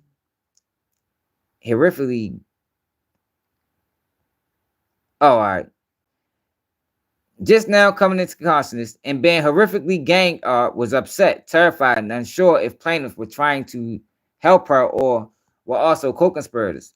Plaintiff eventually were able to get plaintiff Farm to calm down and listen to their escape plan. Plaintiff told plaintiff Farm they could not find an exit to escape and they needed her to escape, otherwise they would all be killed. Plaintiff Farm, after experiencing her deal with defendant Diddy, with defendants, believed plaintiff and agreed to help in an escape. I'm getting tired, y'all. I'm fucking reading start to mess up. Plaintiff told plaintiff Farm they had a knife and that her assailants were in the backyard, which was believed to be the best exit for escape. Yo, what the fuck is this? How did they just contradict the whole situation? She didn't say that at first. She didn't say that at the beginning of this fucking lawsuit. File. Edit. View. Plaintiffs told plaintiff Parham they had found a knife and that her assailants were in the backyard, which was believed to be the best exit for escape. 274. Plaintiff Parham then exited the home with the knife concealed to the backyard. 275. Shortly thereafter, defendant KK returned and took plaintiff Jane Doe to the balcony, leaving plaintiff John Doe alone in the residence. Plaintiffs believed defendant KK did not check the residence because she believed plaintiff Parham was still unconscious. 276. While on the balcony, defendant KK demanded plaintiff Jane Doe sign documents. When plaintiff refused, defendant yelled to at least 2 Doe bodyguards. Plaintiff would not sign and asked them to assist. 277. Plaintiffs believe the documents were related to creditors' claims plaintiffs had against the Michael Jackson estate. 278. During this interaction, parties hear a gunshot which causes everyone to run towards the backyard where the shot came from. Yo, this is a wild document. Like, this is like, how do you put out a contradictory document to your own claims?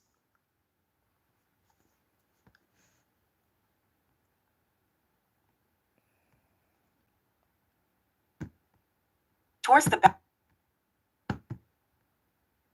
Plaintiff John Doe, who was left alone and unattended, was able to reach the stairs where he saw plaintiff Parham with the knife looking as if she was about to stab defendant Diddy, and he yelled out, "Do it, stab him."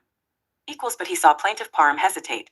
280. Plaintiff John Doe observed defendant Diddy push plaintiff Parham down at the bottom of the stairs, and plaintiff John Doe believes he assisted her up. 281. Plaintiffs were briefly then reunited, and plaintiff John Doe told plaintiff Jane Doe now was their opportunity to escape. 282. Following plaintiff Parham, plaintiffs ran out the back gate onto the street and in the opposite direction of plaintiff Parham. 283. Plaintiffs arrived at the house next door to the residence and banged on the door and yelled for help. The wife came out and said that she and her husband couldn't help. Plaintiffs found the exchange bizarre and could not understand why they would not help or call 911. 284. Plaintiffs were able to then try to hide until they saw an officer report to the location where they attempted to speak with the officer. 285. Before plaintiffs were able to speak to the local officer, defendant Pelletier appeared and obstructed plaintiffs from speaking to the responding officer, telling the responding officer a federal investigation was ongoing and not to interfere. 286. Defendant Pelletier told the officer to turn off his body camera. Defendant Pelletier told the officer he was working on a case for drug trafficking and had the house under surveillance and would report later to the local precinct. Defendant Pelletier referred to plaintiffs and plaintiff Palm as suspects and said they were homeless. When plaintiffs tried to refute these statements by defendant Pelletier, they were threatened and told to shut up and remain quiet. He did all this in front of police. Defendant Gonzalez then transports and removes plaintiffs from the interaction with defendant Pelletier and the responding officer. Defendant Gonzalez placed plaintiffs in another vehicle, which was hard to see due to the darkness. Plaintiff Jane Doe pleaded with defendant Gonzalez to let them go and that she would not tell. In a last-ditch effort, plaintiff told defendant she overheard defendant Jaguar and Helena say they were not going to pay him, and that there was not enough money for him. There was not enough money for him. Unbeknownst to plaintiff, defendant Jaguar and Helena were in a nearby vehicle. Defendant Gonzalez exited the vehicle and went to the vehicle with defendants Jaguar and Helena and confronted them about what plaintiff Jane Doe said. Defendant Gonzalez returned to the vehicle where plaintiffs were being held, seemingly confirming what plaintiff Jane Doe said because plaintiffs heard him use the Spanish term whatever, which is often used as a slur towards black people. Defendant Gonzalez then walked plaintiffs to a nearby street where the SUVs was parked and gave plaintiff the keys to the vehicle and released them. Yo, this is crazy, y'all. I'm not even reading no more of this shit.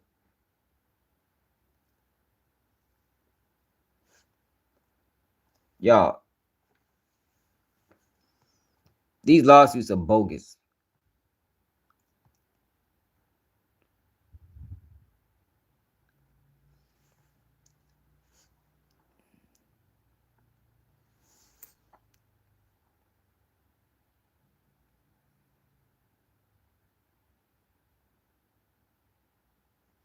I might as well finish it.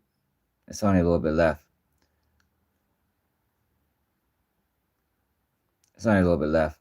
Plaintiff then arrived at blank, the main road that leads to I-24 freeway, and asked another commuter to the nearest police station if plaintiffs did not have any phones and their vehicle did not have GPS. They were given instructions that were close in how to proceed to the police station. Plaintiff arrived at the police station at 22 Orinda Way, Orinda, California. Plaintiff John Doe walked into the police station with the intention of filing a police report, but remembered overhearing conversations from defendants during their transport.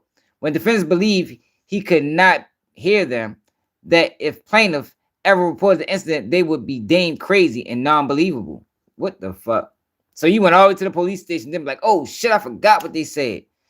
Plaintiff John Doe was also concerned about the exchange with the responding officer on the scene and how he refused to listen to his pleas then. Plaintiff John Doe then only briefly spoke to someone at the front desk about filing a report and took a business card. Man.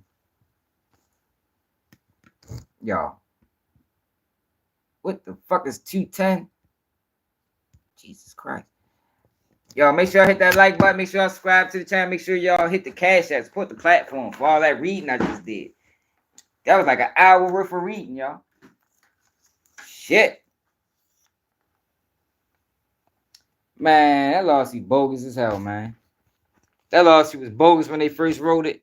It sounds even bogus now because they fucking added names and added to the story and did all this weird ass shit.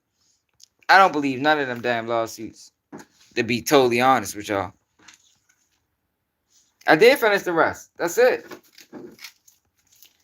That's it. That's the end of the story. They talking about the first clause of action. I ain't reading all that. I mean, yo, they're not gonna get $1, y'all. It's just funny how they added Big Homie CC and Jaguar in it, and they've been the main two that been vocal about. Yo, what the fuck is burning? Why I just put that black mouth at? They're the main two that been vocal. That been vocal about Diddy, and now they fucking co-defendants. That's funny as hell to me. Appreciate it, Carl. You know how we do. Devon. Yeah, yo, people gotta understand, yo, what they dealing with, man. What they looking at. People think it's a game, yo, when you be talking, when we be saying shit like, yo, I don't trust them, yo. I don't know if their history line up. Some of these guys come up be real questionable. But I don't believe them lawsuits. I think we all know that. We done talked about that numerous times. I think them lawsuits are frivolous. They money grabs. And that's it and that's all. That's it and that's all. These kids don't throw nothing away, man. Like, if I don't throw that shit away, that shit will not get thrown away.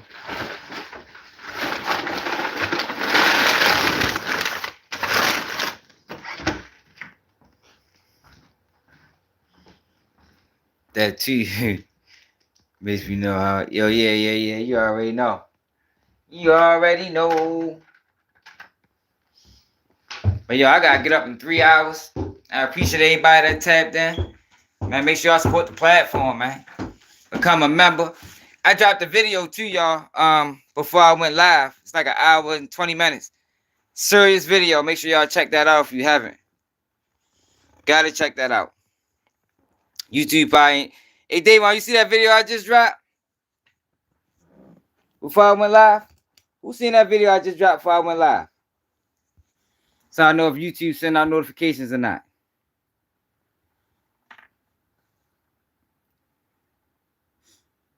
Hey, Rizzy, you seen that video? One and only, you seen it? Race, you seen it? Max? You know, these are my originals. You ain't get the notification? Jesus Christ. Yo, YouTube playing a dirty game. Y'all dropped the upload, y'all. Are you watched the ad already? You ain't see it either? Oh, Max seen it. Got no fucking lazy eye. The hell you talking about? Yo, but yo, make sure y'all check that out, y'all. If y'all ain't getting notification, it's on my page. So yeah, make sure y'all check that out. Yeah, the carjacking. Yeah, that shit wild, man. That shit wild. So how about you ain't seen it either? Jesus Christ. YouTube be out of control, y'all. Like they did me bad on this app, man. They did me bad on this app. But I'm out there, y'all. Appreciate everybody that tapped in. Sweet to everybody that supported the whole live. Y'all know how we rockin'. We keeping it all the way real. We ain't with no sucker shit. What's up, Benji?